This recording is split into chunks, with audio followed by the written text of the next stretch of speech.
बिस्मिल्लाहिर्रहमानिर्रहीम। अस्सलाम वालेकुम नाज़रीन। आज का हमारा नॉवेल है दिल जो तेरे नाम किया और ये लिखा है मिसेस सुहैल खान साहिबा ने। तो शुरू करते हैं। प्यार से बढ़कर नहीं दुनिया में कोई रोशनी, पी गए ये रोशनी तो आईना हो जाओगे। वो गहरे आतिशी लिबास में एक तरोताजा फूल लग रही थी। व्यू पॉइंट से उसने नीचे झांका। बहुत ही पुरफिजा वादी थी। प्याले की शक्ल में गहराई की तरफ जाती हुई नजर आ रही थी। गरूब होता हुआ सूरज एक शरीर बच्चे की तरह इस वादी के पीछे पनाह लेता हुआ महसूस हो रहा था। हवाओं में ठंडक थी। विक्टर ने तरंग में आकर अपना गिटार क्या बजाना शुरू किया कि सभी कोरस में गाने लगे। टूरिस्ट तक पलट पलट कर देखने लगे थे। मौसम कितना खुशगवार हो रहा है ना अरसला, वो गहरे गहरे सांस लेती हुई बोली। सद शुक्र कि तुम्हारे मुंह से मौसम की अच्छाई की खबर सुनी, वरना 18 घंटे के रास्ते में 18,000 बार तुमने गर्मी का रोना रोया है। आग की बनी हुई लगती हो, अरसला कहे बगैर ना रह सकी। अरे शोलों से बनी हुई कहो। समीरा उसके लाल रंग के सूट पर चोट करते हुए बोली। ए शट अप। शोलो और आग से शैतान बनाए, मेरे अंदर तो ईमान की गर्मी है। उसने फौरन ही जवाब दिया। आखिर वो समना हसन यजदानी थी, हजारों पर बैक वक्त हावी हो जाने वाली, बड़े से बड़े मसाइल को चुटकियों में हल करने वाली। भला उनके काबू में कहाँ से आती। यहाँ से देखिए, दूर अजंता के गार नजर आ रहे हैं, गाइड सामने की सिमत इशारा करते हुए बोला।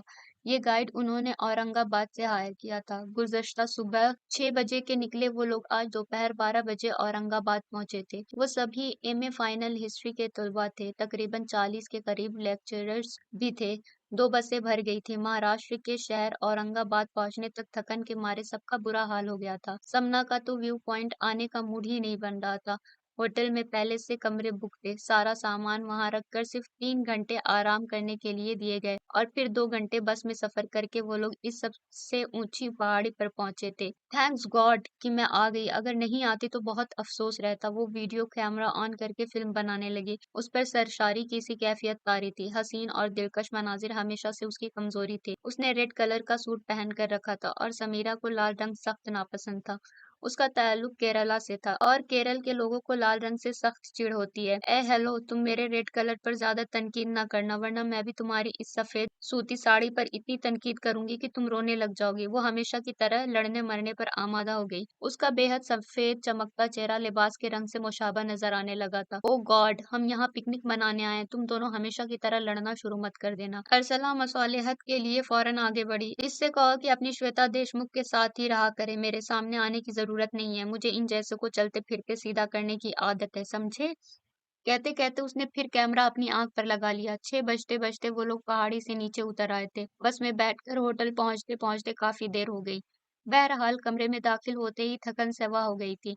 अगले दिन अभी उभरते सूरज की नौखेज किरणें अटखेलियां ही कर रही थी जब वो सब अजंता के गारों तक पहुंच गए। समीरा को जलाने के लिए आज भी उसने मेहरून सूट पहन रखा था। चूड़ीदार पैजामा पहनने की वजह से उसे हाई हील पहननी पड़ी थी, मगर जब अजंता के गारों में उतरते वक्त 50-50 सीढ़ियां नीचे उतरना पड़ी तो उसे अपनी हिमाकत का एहसास हो गया था। एक तो वैसे ही वो सरोकत थी, हील पहनकर उसके साथी लड़कियां उससे बहुत छोटी नजर आने लगी थी। ये सारे टूरिस्ट मूर्तियों को कम और तुम्हें ज्यादा देख रहे हैं। अरसला उसे टोके बगैर न रह सकी, लेकिन वो इस माहौल में इस हद तक खो गई थी कि उसने अरसला की बात सुनी ही नहीं। चारों तरफ हल्का हल्का सा मलगजा अंधेरा फैला हुआ था। बड़े से गार के चारों तरफ दीवारों पर महात्मा बुद्ध के पुराने जन्मों की दास्तानें तस्वीरों की जबानी बयान की गई थी। मूर्तियां आगे को झुकी हुई हर अंदाज में देखने वालों को मशहूर कर रही थी। वो उस जमाने के लिबास जेवरात वगैरह पहने हुए थी। ये गार आज से 2200 साल पहले बनाए गए थे। तकरीबन 800 साल तक बनते रहे। कदीम राजाओं की सरपरस्ती इन संग तराशों को हासिल थी। आजकल इन्हें फ्रेस्को पेंटिंग कहा जाता है। इन मूर्तियों को बनाते वक्त पत्थर भी शायद इन लोगों के हाथ में मोम हो गया था, या फिर शायद उन लोगों के जज्बों की आंच थी कि जिसने इन पत्थरों को हर शक्ल में ढालने की कुदरत पैदा कर दी थी। गाइड लाइट चलाकर मूर्तियों को उजागर करते हुए कह रहा था। वो शहरजदा सी एक रानी की मूर्ति के पास ठहर गई। उसके जिस्म पर बड़े दीदा जेब जेवरात तराशे गए थे। पत्थर के होने के बावजूद वो ऐसी चमक दमक दिखा रहे थे जैसे इनमें कूट कूट कर हीरे जवाहरात भर दिए गए हों। क्या देख रहे हो। उसे नजदीक ही सरगोशी सुनाई दी। देख रहा हूँ कि मूर्ति ज्यादा खूबसूरत है या उसको देखने वाली, दूसरी आवाज ने कहा। समना तीर की तरह पलटी, लेकिन वो उसे देख नहीं पाई। वो जो भी था अंदरूनी गार के अंदर दाखिल होता हुआ नजर आया। फिर सारे ग्रुप के साथ वो गारों के आखिरी तहाने तक पहुंच गई। हर गार में दाखिल होने के बाद 5-6 गारों तक ये सिलसिला चलता था और फिर वापस पहली गार में आकर सीढ़ियां चढ़कर बाहर निकलना पड़ता था। सुनो, मैं व्यू पॉइंट से गौर कर रही हूँ कि एक शख्स कल से मुसलसल हमारा पीछा कर रहा है। अरसला ने उसके साथ चलते चलते जैसे बहुत अहम खबर दी। किसका, मेरा या तुम्हारा? समना नजदीक में बने दूसरे कार में घुसते हुए मुस्कुरा कर बोली। ये तो पूछना पड़ेगा, लेकिन मैं 100% श्योर हूँ कि वो तुम्हें ही फॉलो कर रहा है, अरसला ने हंसते हुए जवाब दिया। अरसला उसका जल्दी जल्दी में लपेटा गया जूड़ा खोलते हुए बोली, इतने घने लंबे बाल अगर मेरे होते तो मैं इन्हें कभी ना बांधती, तभी तुम्हारे बाल कभी लंबे नहीं हुए। वो मुस्कुराकर बालों पर ब्रश करने लगी। दोनों बातें करते करते गार के अंदर बने दूसरे गारों की तरफ बढ़ गईं। चौथे गार के बाद आसमान नजर आने लगा और फिर जब वो आगे बढ़ी तो एक हसीन वादी उनके कदमों के नीचे थी। आबशार ऊपर से गुजर रहा था। उनके क्लास फेलोज रास्ता बनाते हुए नीचे उतर रहे थे। समीरा और श्वेता भी दूसरी लड़कियों के साथ नीचे उतरती नजर आईं। आओ हम भी नीचे चलते हैं, अरसला पुरजोश नजर आने लगी। नो डियर, ये हाई हील देखी है मेरी, यहाँ भी न जाने किस मुश्किल से चल रही हूँ, समना ने साफ इनकार करते हुए कहा। मजबूरन अरसला को अकेले ही नीचे जाना पड़ा। कई लेक्चरर्स और लड़के नीचे पहुंच चुके थे। साफ शफाफ पानी मुसलसल रवां दवा था। सब वो पानी पी रहे थे और एक दूसरे पर उछाल भी रहे थे। समना ने ललचाते हुए दिल के साथ मूवी कैमरा ऑन कर लिया। आप नीचे नहीं जा रही? कोई उसके नजदीक पत्थर पर आकर बैठते हुए बोला। मशहूर कन महक ने समना को कैमरे से नजरें हटाने पर मजबूर कर दिया। वो जो कोई भी था, बड़ी सैरअंगेज शख्सियत का मालिक था। ऊपर से ये वादी जितनी हसीन लगती है, नीचे जाकर इसकी खूबसूरती में 2 गुना इजाफा हो जाता है। एक बार जरूर जाएं, नहीं गई तो बहुत पछताएंगी। बहुत ठहरा ठहरा पुरसुकून लहजा था उसका। आप क्यों नहीं गए? वो मुकम्मल तौर पर मुतवज्जो होते हुए बोली। मैं काफी देर वहां गुजार कर अभी आया हूँ, आपको तन्हा देखा तो रुक गया। आप लोग कौन से शहर से आए हैं? मेरी वजह से अपना प्रोग्राम डिस्टर्ब ना करें, मुझे अकेला रहना बहुत पसंद है। वो नीचे जाने की और उसकी दूसरी बात यकसर नजरअंदाज कर गई। एक बार फिर वो निहायत तुंदी से मूवी बनाने लगी थी। समना एहसान ने गौर ही नहीं किया और वो न जाने कब वहां से उठकर चला गया। सबसे पहले अरसला ही ऊपर आई थी। ये देखो कार, टीवी के मशहूर प्रोड्यूसर हैं नैयर रहमान, उनकी ख्वाहिश है कि तुम उनकी नई सीरियल में काम करो। वो अजंता का लोकेशन वगैरह देखने यहाँ आए हैं, उसी जमाने पर सीरियल बना रहे हैं। अरसला का चेहरा जोश से तमतमा रहा था। तुम नीचे वादी देखने गई थी या प्रोड्यूसर से मिलने? समना ने उसे कड़ी नजरों से घूरते हुए कहा। दोनों काम कर रही थी। क्या जबरदस्त चांस है समना, सोचो देखते देखते तुम टीवी स्टार बन जाओगी। फिर फिल्म में जाते हुए कितनी देर लगती है? पूरे मुल्क में तुम्हारे पोस्टर लगे होंगे। अरसला की जबान मुसलसल चल रही थी। तुम्हारी बकबक खत्म हो गई हो तो वापस चलें, एक दो गार और देखने हैं। समना कैमरा वगैरह समेटते हुए बोली। रियली तुम पर तो कोई असर ही नहीं। वो रूहानसी होकर बोली। ये वो शख्स है जो मुसलसल हमारा पीछा कर रहा है। तुम्हारी चाल, आवाज, शक्ल सब पर गौर ख्वास करने के बाद उन्होंने ये ऑफर दी है। प्रोड्यूसर हैं या कोई आवारागर्द? वो मजाक उड़ाने वाले अंदाज में बोली। तो फिर मैं क्या जवाब दूं? अभी 1 घंटे में वो पूछेंगे मुझसे। अरसला परेशान होते हुए बोली। क्या मतलब? समना ने आंखें निकाली। कोई गुंजाइश है क्या? मेरी तरफ से साफ इनकार है और मैं इन खुराफात में पड़ने वाली नहीं हूँ। फिर अगले 3 घंटों में वो बाकी गायर की मूर्तियां देखने में इतनी मगन हो गई कि ये वाकया उसे सिरे से याद ही नहीं रहा। वो तो रात को होटल में अरसला ने उस वक्त याद दिलाया जब उसकी बाकी की 6 रूममेट सो चुकी थी। तुम्हारे इनकार से तो वो नैयर रहमान एकदम गजब में आ गया। न जाने क्या औल फौल बक रहा था कि उसे इनकार करने की किसी की हिम्मत ही नहीं, और ये कि तुम अपने आप को समझती क्या हो, वगैरह वगैरह। और झोंके लेती समना की नींद यकदम उड़नछू हो गई। दिमाग सही है उस शख्स का? जबरदस्ती मुझसे सीरियल में काम कराएगा? कल जरा दिखाना कौन बदतमीज है। अच्छी तरह होश ठिकाने लगाती हूँ इसके। वो एकदम तैश में आ गई। मेरा ख्याल है तुम्हें उसकी ऑफर पर गौर कर लेना चाहिए। वैसे भी आजकल तो लड़कियां मरती हैं टीवी पर काम करने के लिए। अरसला उसके बरहम मिजाज के पेश नजर थोड़ा डरते डरते बोली। इस मौजू को भूल जाओ और मुझे दोबारा मजबूर मत करना, वो करवट बदलते हुए बोली। अगले दिन अजंता से आधे घंटे की मुसाफत पर जब वो एलोरा की कार देखने गए तो अरसला ने उसकी ब्लू कार को रास्ते में दिखाया था। देखो हमारे बस के आगे आगे चल रहा है, कार में साफ नजर नहीं आ रहा, नीचे उतरते ही दर्शन कराना। वो इत्मीनान से सीट पर बैठते हुए बोली। एलोरा के गार ज्यादा दूर नहीं थे, सिर्फ आधे घंटे में वो लोग वहां पहुंच गए। आज समना ने कल वाली गलती न करके जीन्स और हाफ आस्तीन की शर्ट पहनी थी, साथ में आसानी का ख्याल करके स्पोर्ट्स शूज पहन लिए थे। बनाने वाले ने कितना खूबसूरत मकाम सिलेक्ट किया है, समीरा अरसला से बोली। लेकिन अजंता जितना खूबसूरत फिर भी नहीं है। ये कहकर समना दोनों के बीच से निकल गई। ये बैक वक्त 3 मज़ाहिब की इबादत करने का मकाम था, हिंदू, जैन और बुद्ध मजहब। कुल मिलाकर 34 गार थे और खास देखने के लायक कैलाशनाथ का मंदिर था, जिसके बारे में गाइड का कहना था कि ये किसी राजा कृष्णा की सरपरस्ती में बना था। मूर्तियों और तस्वीरों की शान निराली थी, लेकिन वो अजंता की मूर्तियों का मुकाबला करती नजर ना आई। उनकी कंडीशन इतनी अच्छी नहीं है जितनी अजंता की मूर्तियों की है। वो नजदीक खड़ा तबसरा कर रहा था। समना ने बनज़र गैर उसका जायजा लिया। ये वही था जो उसे कल आबशार के नजदीक मिला था। आज उसने ब्लू जीन्स के साथ प्लेन टी शर्ट पहन रखी थी, लेकिन इस सादा और लापरवाह अंदाज में भी वो हजारों पर भारी था। मर्दाना वजाहत शायद इसी को कहते हैं। समना ने सोचते सोचते उसके शानों पर लटके मूवी कैमरा पर गौर किया। दूसरे लोगों की तरह वो भी तस्वीरें बना रहा था। समना ने उसकी बात सुनी जरूर थी, लेकिन जवाब देने की जरूरत न महसूस करते हुए फिर से मूवी बनाने में मसरूफ हो गई। फिर वो सभी लोग वक्त गुजार कर बाहर निकले थे। बाहर रंगीन पत्थरों के बने हुए हार बूंदों के सेट मिल रहे थे, कुछ उनसे मिलते जुलते जो समना ने मूर्तियों के जिस्म पर देखे थे। मेरा ख्याल है सबको देने के लिए इससे बेहतर तोहफा कोई और नहीं। वो अरसला से कहकर 5-6 सेटों को एक साथ पैक कराने लगी। वो देखो नैयर रहमान इस वक्त बिल्कुल अकेला खड़ा है। अरसला ने अचानक जोश से उसकी शर्ट को पीछे से खींचते हुए कहा। कहाँ? वो पर्स से पैसे निकाल कर दे रही थी, इसलिए फौरन पीछे मुड़कर ना देख सकी। सामने ब्लू कार के पास स्काई ब्लू सूट में वो फौरी तौर पर तब भी पलट कर ना देख सकी। सेटों को गिनने में लगी थी। न जाने कौन कौन सी कजन उसे याद आ गई थी। सब कामों से फारिग होकर उसने सुकून से पलट कर देखा। नैयर रहमान की उसे सिर्फ पीठ ही नजर आई। अरसला अब थोड़ा हटकर क्लास फेलोज से मशवरा करती नजर आ रही थी। तय ये हो रहा था कि वापस औरंगाबाद चला जाए या खा पी कर घूमा फिरा जाए।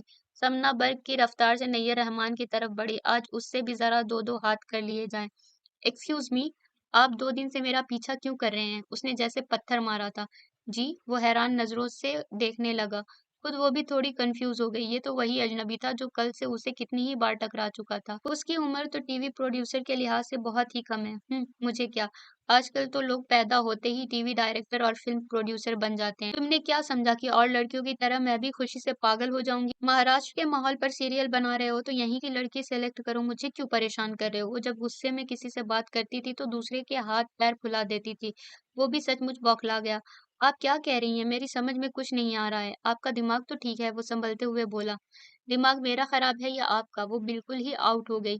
आपने अरसला से नहीं कहा था कि मेरी हिम्मत कैसे हुई इनकार करने की? मैं एक बार नहीं 100 बार इनकार करूंगी, और अगर दोबारा मेरे पीछे आने की कोशिश की तो सर तोड़ दूंगी। टीवी आर्टिस्ट बनाएंगे मुझे। शक्ल देखिए स्टूपिड कहीं का। वो बकती झकती वापस चली आई। अच्छी तरह दिमाग दुरुस्त कर दिया मैंने। अब मुझे तो क्या किसी और लड़की को भी सीरियल में काम करने की ऑफर करने से पहले 100 बार सोचेगा, डफर कहीं का। वो फखरिया अंदाज में अरसला को अपना कारनामा सुनाने लगी। आई एम सॉरी समना, मगर वो नैयर रहमान नहीं था। अरसला परेशान नजरों से उसे देख रही थी। न जाने कौन था जिसे तुम इतना सुना आई। समना का मुंह हैरत की ज्यादती से खुला और फिर वो उसी पर चढ़ दौड़ी। तुमने ही तो इशारा करके बताया था, शर्ट का कलर भी वही था। हाँ, उसने भी ऐसी ही शर्ट पहन रखी थी। मैं इधर बिजी होगी और वो न जाने कब वहां से चला गया। बहुत गलत हो गया समना, न जाने कौन शरीफ बंदा था। आई थिंक कि तुम उससे एक्सक्यूज कर लो। For what? मैं और सॉरी कहूंगी? इस स्टूपिड की वजह से मैं उस नैयर रहमान को डांट भी नहीं पाई। आखिर वो वहीं आकर क्यों खड़ा हुआ था? समना की ढिठाई देखने लायक थी। तभी एक छोटे से बच्चे ने एक विजिटिंग कार्ड उसके हाथ में थमा दिया।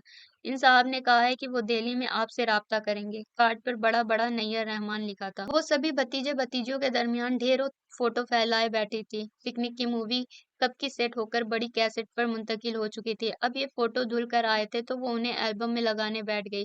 बड़े भैया के कुछ दोस्त आए हुए थे तो बड़ी भाभी उनके साथ मसरूफ थी। छोटी भाभी रोशन के सर पर खड़े होकर घर की सफाई करा रही थी। मंजली भाभी किचन में मसरूफ थी। जब से वो अजंता से वापस आई थी सबको एक एक लम्हे का हाल इतनी बार सुनाया था कि सभी को वो मकामात अजबर हो गए थे। अम्मी का तो ये हाल हो गया था कि इसे देखते ही कानों में उंगलियां ठूस लेती थी। अल्लाह के वास्ते ईमान खराब करने के लिए इन मूर्तियों का तस्करा ना सुनाने बैठ जाना। ये नैयर रहमान कौन है? तुम्हें फोन पर बुला रहा है। किस किस्म की वाहियात लोगों से आजकल तुम दोस्ती कर रही हो? कितनी बदतमीजी से बात कर रहा था। अभी उसने कुछ फोटो एल्बम में लगाई थी कि अम्मी ने तैश में आकर उसे इत्तला दी। जब से बाबा का इंतकाल हुआ था वो जरा जरा सी बात पर गुस्सा में आ जाती थी। क्या आप कल टीवी स्टेशन आ सकती हैं? सब लोगों से आपको मिलवा देंगे और फोटो सेशन भी हो जाएगा। वैसे ये सिर्फ नाम के लिए होगा, वरना आप इस सीरियल के लिए मुंतखब तो हो ही चुकी हैं। जैसे ही समना ने फोन उठाकर हेलो कहा वो शुरू हो गया। समना के वहमो गुमान में भी नहीं था कि वो उससे सचमुच राब्ता करेगा। वो तो इस वाक़ये को मुकम्मल फरामोश कर चुकी थी। उसकी फ़ौरन समझ में नहीं आया कि क्या जवाब दे। बात करने का अंदाज़ देखो इडियट का, जैसे मेरी और उसकी पुरानी जान-पहचान हो और इस सीरियल में काम करने का कोई मुआहदा हम दोनों के बीच हो चुका हो। उसने दांत पीसते हुए सोचा। आई थिंक मैं अर्सला के हाथ कहलवा तो चुकी हूँ, उसने पुरसुकून अंदाज में एक एक लफ्ज पर जोर देते हुए कहा। मैं एक बार फिर खबरदार कर रहा हूँ, मुझे इनकार सुनने की आदत नहीं है। तुमको इस सीरियल में काम करना है और बस। उसका लहजा सख्त जारहाना था, वरना मुझे दूसरे तरीके भी आते हैं। अगर मुझे अभी तक नहीं पहचान पाई हैं तो शहर में किसी से भी सेठ नैयर रहमान के बारे में पूछ लेना। शहर की सारी पुलिस और गुंडे मेरी कोठी में बैठे नजर आएंगे। तुम कल आओगी और जरूर आओगी, वो हतमी अंदाज में बोला। मैं नहीं आऊंगी, समझे? वो एक सेकंड के लिए भी मरूब नहीं हुई, फट से जवाब दिया और खट से फोन बंद कर दिया। वो थोड़ी फिक्रमंद जरूर हुई, लेकिन इस हद तक नहीं कि घर वालों को सुनाने बैठ जाती। सब डराने के हथकंडे हैं, उसने सोचा। लेकिन जब अगले दिन नैयर रहमान के बारे में दरियाफ्त करने के लिए चारों भाइयों ने उसका घेराव कर लिया तो उसको संजीदगी इख्तियार करनी पड़ी। एहसान यजदानी चलता हुआ बिजनेस छोड़ कर गए थे। चारों भाई सलमान, फैजान, कामरान और सुफियान भाई ने उसे मजीद वुसअत दी थी। शहर में उनकी एक साख थी, इज्जत थी। बड़े तीनों की शादी अम्मी ने अपनी पसंद से खानदान में की थी। सिर्फ सुफियान भाई अभी कुंवारे थे। सभी देवरानियां जेठानियां आपस में कजिन थी, शायद इसीलिए बहुत मेल मिलाप और दिलों में गुंजाइश थी। तुम्हें मालूम है वो क्या क्या बेकार बातें कर रहा था? अगर मेरे पास गन होती तो आज यकीनन मैं उसे शूट कर देता। सलमान भाई मिजाज के तेज थे। आखिर तुम्हारी उससे मुलाकात कहाँ हुई? मेरी मुलाकात ही कहाँ हुई है? समना ने बेकमुकास सारी रुदात उन्हें सुना डाली। आपसे कहाँ मिला और क्या बकवास कर रहा था? बाकायदा कुछ गुंडों के साथ ऑफिस आया था और धमकी देकर गया है। यानी हद हो गई, ये शख्स तो झाड़ के कांटे की तरह चिपक कर रह गया है भाई। वो थोड़ा परेशान हो गई, फिर तो उसकी परेशानी बढ़ती ही गई। वो शख्स कई बार खुद फोन करता, वरना ज्यादातर उसकी सेक्रेटरी ही उसका दिमाग खाती। फिर उन्हीं दिनों उसके सालाना इम्तिहान सर पर आ खड़े हुए। इम्तिहान के दौरान भी वो मुस्तकिल डिस्टर्ब करता रहा। उस दिन वो आखिरी पेपर देकर सुकून से घर लौटी तो अम्मी थर थर कांपते हुए किसी से फोन पर बात कर रही थी। क्या हुआ अम्मी, सब खैरियत तो है ना? वो घबरा कर उनसे लिपट गई। रायमा आपी तो ठीक है ना? उसके जहन में सबसे पहले बड़ी बहन का तस्वुर आया। रायमा आपी सभी बहन भाइयों में सबसे बड़ी थी, दुबई में पिछले 15 सालों से मुकीम थी। हाँ, अल्लाह का शुक्र है। तुम ज़रा जल्दी अपने भाइयों को फ़ोन करो। वो दिल पर हाथ रखते हुए कुर्सी पर बैठ गई। समना के फ़ोन करने पर वो सभी सटपटाते हुए भागे चले आए। अरे इस समना का कुछ इंतज़ाम करो, कैसे अच्छे-अच्छे रिश्ते तुम लोगों ने मुस्तरद कर दिए। किसी की नाक अच्छी नहीं, किसी के बाल कम है तो कोई कद का छोटा है। हर एक में 100 उयूब। अब अगर कोई अच्छा रिश्ता होता तो इसकी शादी करके सुकून से कब्र में सो जाती। ये बेइज्जती तो बर्दाश्त नहीं करनी पड़ती। अम्मी बाकायदा रोने लग गईं। आखिर हुआ क्या अम्मी? कुछ तो बताएं। सुफियान भाई अम्मी को पानी पिलाने के बाद पूछने लगे। क्या मुसीबत आ गई? अरे और कौन सी मुसीबत है? वही नैयर रहमानी है, कह रहा है कि वो अपनी समना को गुंडों के जरिए उठवा लेगा। सलमान मुझे तो अब एक पल चैन नहीं मिलेगा। अरे फौरन कोई अच्छा लड़का देखकर इसकी शादी करो। अम्मी परेशान क्यों हो रही हैं? कोई तरने वाला नहीं है समना, हम सब है ना उसके साथ। फिर शाम तक वो चारों अम्मी के साथ सर जोड़े मशवरों में मसरूफ रहे। सुफियान भाई का कहना था कि कुछ गुंडों को दे दिलाकर इस नैयर रहमान की अच्छी सी मरम्मत करा देनी चाहिए। फैजान भाई लड़ाई झगड़े से दूर रहने वाले बंदे थे, इसलिए वो अम्मी से मुत्तफिक हो गए कि समना की शादी कर देनी चाहिए। जबकि सलमान भाई और कामरान भाई घबराहट में जल्दबाजी के खिलाफ थे। मेरा ख्याल है कि आप रायमा आपी के पास 1-2 महीने के लिए समना को लेकर चली जाएं। वो कब से आपको बुला रही हैं। इस अरसे में हम सब मिलकर कोई ढंग का रिश्ता ढूंढ लेते हैं। जब ये यहाँ पर होगी ही नहीं तो ये नैयर रहमान क्या बिगाड़ेगा? कामरान भाई की इस तजवीज़ को सुनकर समना खुशी से उछल पड़ी। सच्ची भाई, मेरी कब से ख्वाहिश है दुबई जाने की, मगर आप सब लोग खुद घूम आए और मुझे लेकर कभी नहीं गए। अरे बेटा, हमेशा तो तुम्हारी स्टडी का चक्कर रहता था, फिर छुट्टियों में तो हर साल रायमा आपी यहीं आ जाती थी। बस इसीलिए तुम नहीं जा पाए। मेरा ख्याल है कि 1 महीने का वीज़ा तो बआसानी मिल जाएगा और अगर ज़्यादा दिन रहना चाहो तो अयाज भाई बढ़वा लेंगे। कामरान भाई उसे समझाने लगे। ठीक है, तो मैं दोनों के वीज़े का बंदोबस्त करता हूँ। सलमान भाई ये कहते हुए उठ गए, लेकिन अभी वो इस सिलसिले में मसरूफ़ ही थे कि वो शाम को कुछ लोगों के साथ घर पर आ धमका। मैंने सोचा कि आप लोग शरीफ खानदान से ताल्लुक़ रखते हैं, तो आप लोगों से उसी ज़बान में गुफ्तगू होनी चाहिए। मैं अपनी शादी का प्रपोज़ल समना एहसान यज़दानी के लिए लाया हूँ। वो गलीज़ होठों पर मुस्कुराहट बिखेरते हुए अम्मी से कह रहा था। शादी के बाद ज़ाहिर है कि आप लोगों को इसके मामलात से दिलचस्पी नहीं होनी चाहिए कि वो सीरियल में काम करती है या नहीं। समना ने चुपके से खिड़की से झाँका। 35 और 40 के दरमियानी उम्र रही होगी। वो उसे आवाज़ की वजह से पहचानी थी। यानी तुम ये मान रहे हो कि ये शादी सिर्फ सीरियल में काम कराने की खातिर की जा रही है? कामरान भाई अपने गुस्से को काबू में करके बोले। अब आप जो भी समझ लें, नैयर रहमान ढीठ मुस्कुराहट से बोला। असले में समना के फोटो फाइनेंसर को दिखाकर मैंने सीरियल बनाने की इजाजत ली है। अब वो किसी और हीरोइन पर राजी ही नहीं हो रहे। अब ये ना पूछिएगा कि वो फोटो कहाँ से मिले। वही अजंता की लोकेशन पर उनको बगैर इत्तला किए खींच लिए थे। देखिए ना, मैं भी मजबूर हो गया हूँ। वो अब बड़ी इंकिसारी से बात कर रहा था। गुस्से की ज्यादती से समना की उंगलियों की गिरफ्त गिरिल पर सख्त हो गई। वो शुक्र अदा कर रही थी कि उस वक्त सलमान भाई नहीं थे, वरना न जाने क्या सूरत हाल होती। ये तीनों फिर भी बहुत बर्दाश्त से काम ले रहे थे। ठीक है, हम 10-15 दिन में सोचकर जवाब देते हैं। समना को फौरन अपना जहन अंदर की तरफ लगाना पड़ा। इस बार पहली बार फैजान भाई बोले थे। अरे जनाब, जवाब वगैरह की इल्लत क्या पाल रहे हैं? हम बस सीधे 15 दिन बाद बारात लेकर आ रहे हैं। आप रुखसती की तैयारियां कीजिए। वो कहते कहते उठ खड़ा हुआ। सुफियान भाई और कामरान भाई दोनों निहायत तैश से उठे थे, लेकिन फैजान भाई ने उन्हें रोक दिया था। बहरहाल हमें तैयारियों के लिए 15 दिन तो चाहिए। फैजान भाई के सुकून में जर्रा बराबर फर्क नहीं आया था। नैयर रहमान की फतेहमंद मुस्कुराहट देखने के लायक थी। बड़े तरह से उसने दोनों भाइयों से हाथ मिलाया और अम्मी को सलाम करता हुआ निकल गया। समना तीर की तरह अंदर आई थी। ये क्या कह दिया आपने इस शख्स से?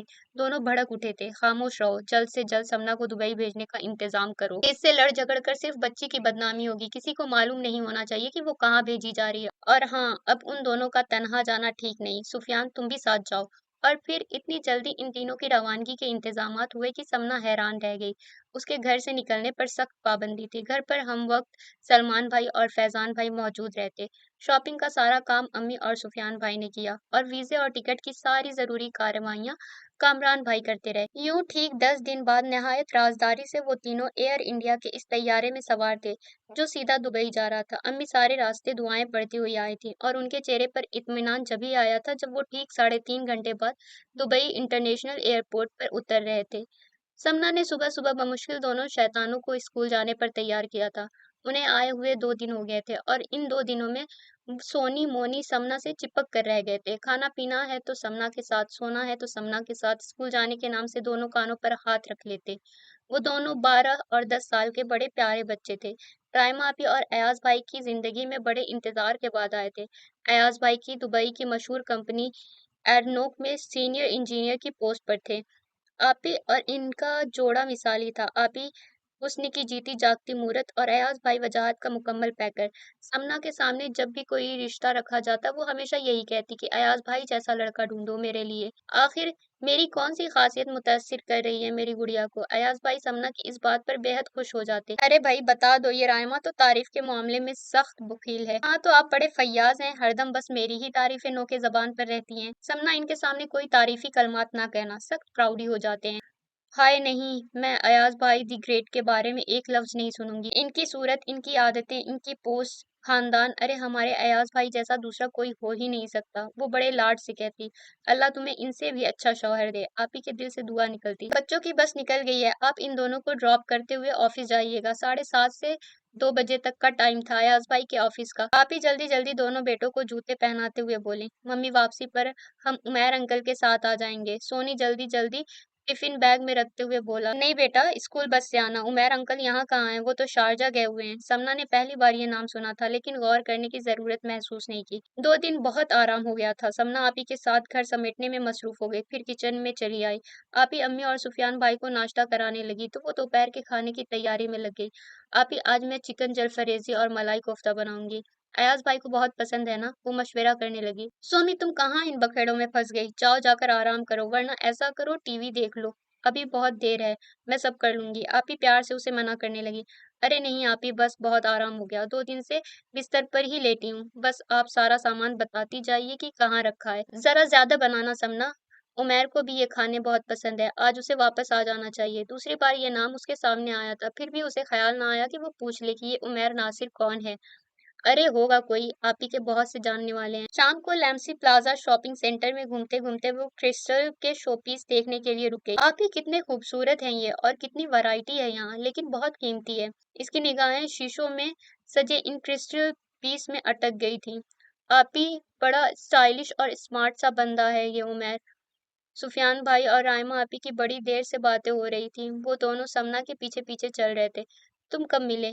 आज दोपहर ही तो वो वापस आया है। आपी चौंक कर बोली, अभी शाम सीढ़ियों पर खड़े खड़े मुलाकात हुई थी। बड़ा ही मुखलिस और मिलनसार बंदा है। खुद ही आगे बढ़कर बड़े तपाक से मिला। आप ही, 1 मिनट, मुझे बेल्ट खरीदनी है। सुफियान भाई को अचानक बहुत सी बेल्ट्स लटकी नजर आ गई और वो बातों का सिलसिला वहीं मौकूफ करके दूसरे सेक्शन की तरफ मुड़ गए। समना शॉपिंग प्लाजा की खूबसूरती में खोई हुई थी। कई फ्लोर पर फैला ये वसीओ अरीज लैम्सी प्लाजा शीशों का बना हुआ था।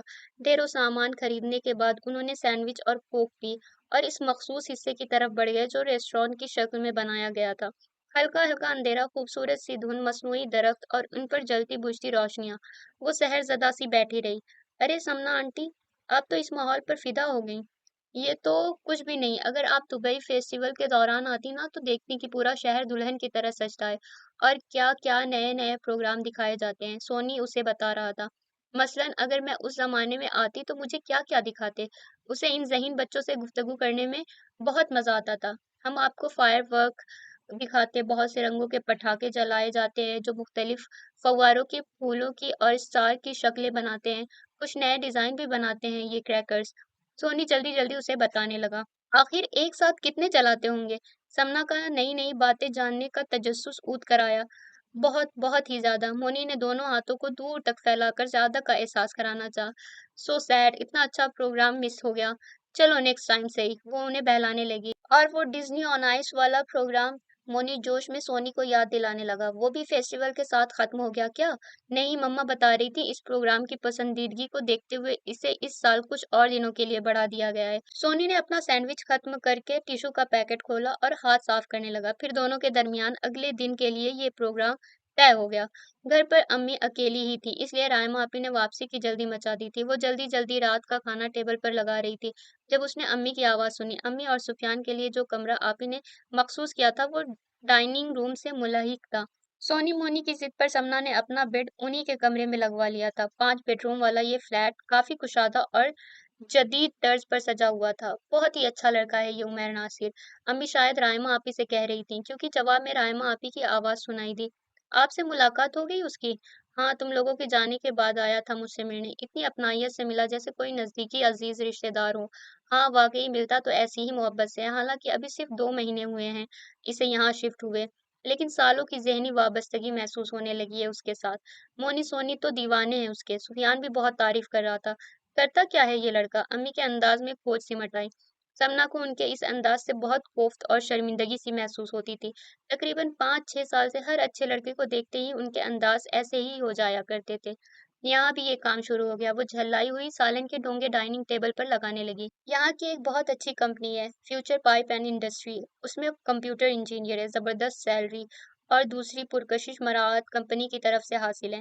काफी तफसील से हर बात अम्मी को बता रही थी। कमाल है, सारा ही घर उसकी तारीफ करता नजर आ रहा है।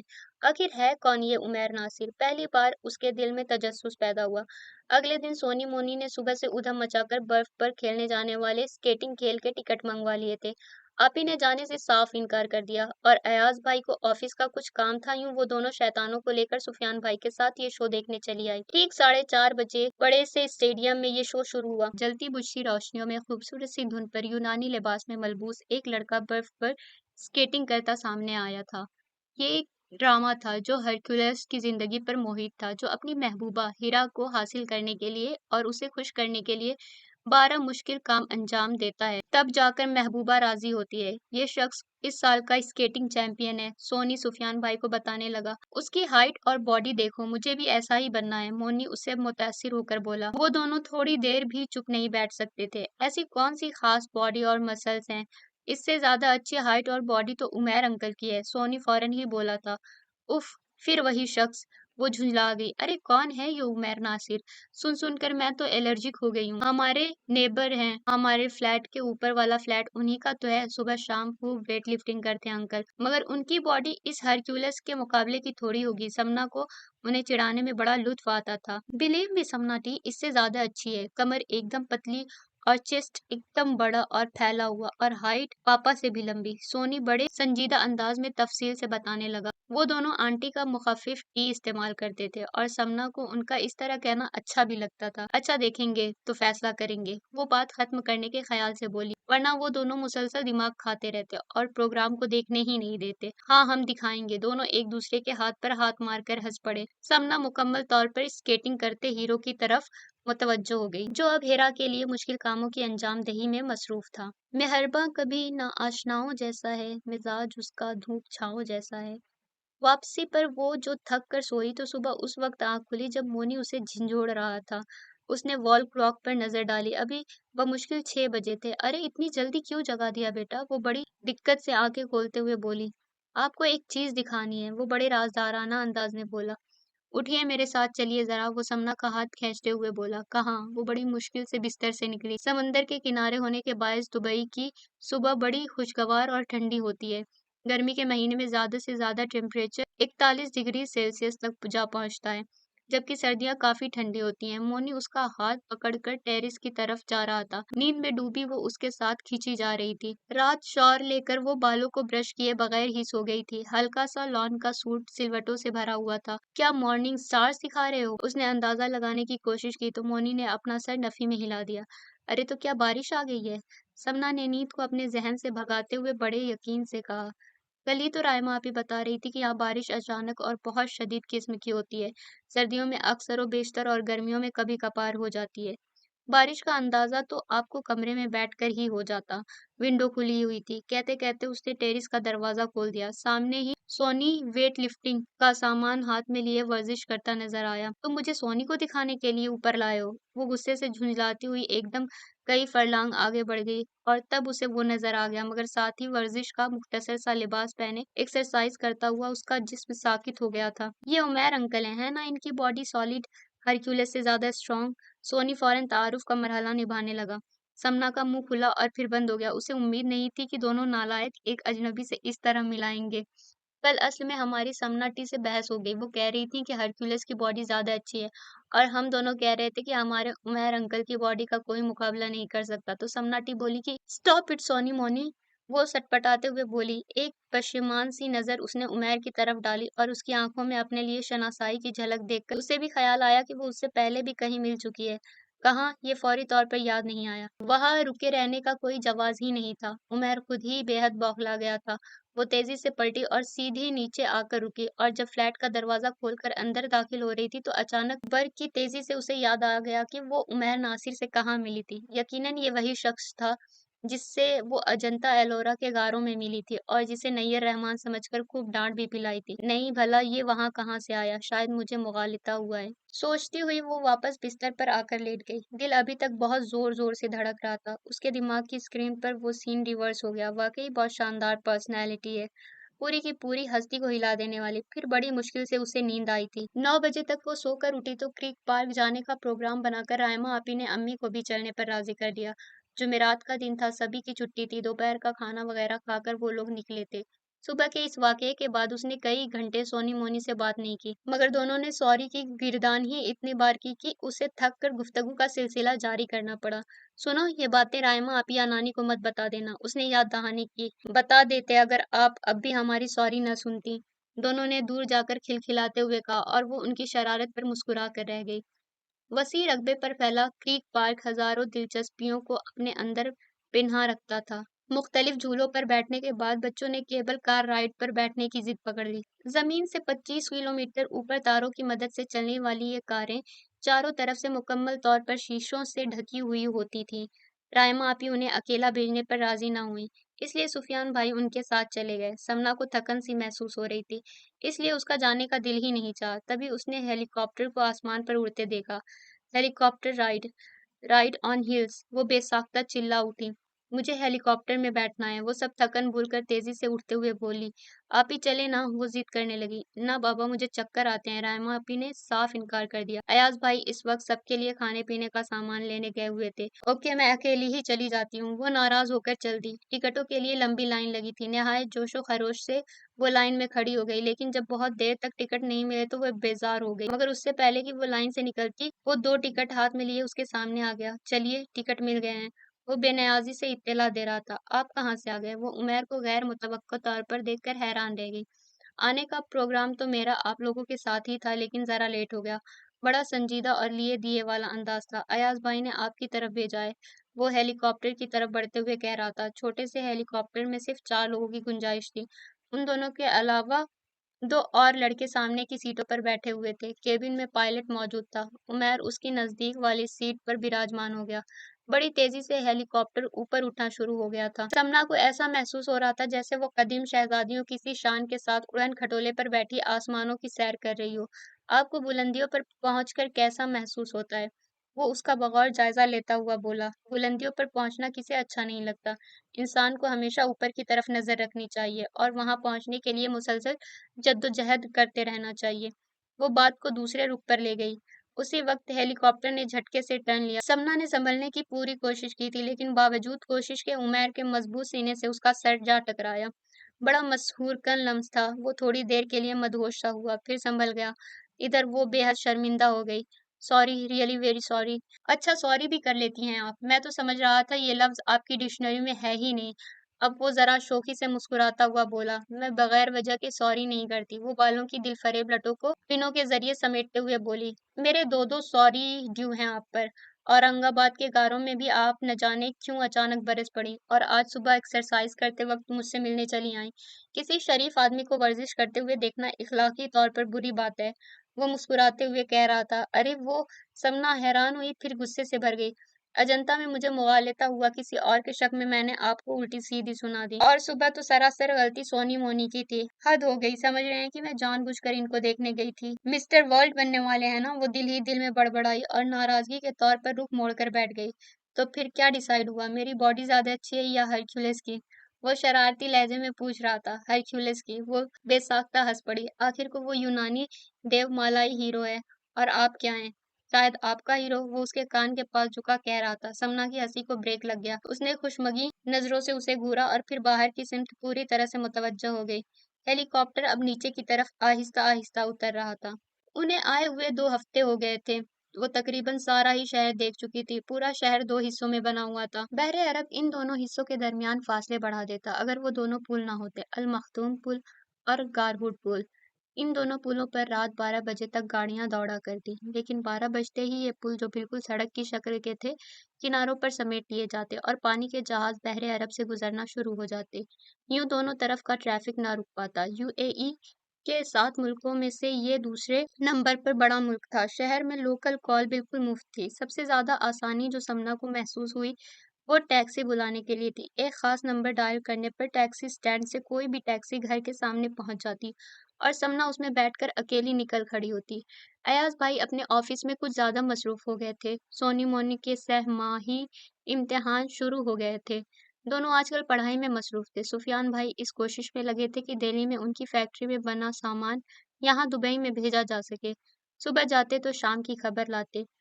यूं समना अब बोर होना शुरू हो गई थी। उमैर नासिर अक्सर शाम को आया करते। उनके ऑफिस टाइमिंग सुबह 7:30 से 2:30 बजे तक होते थे।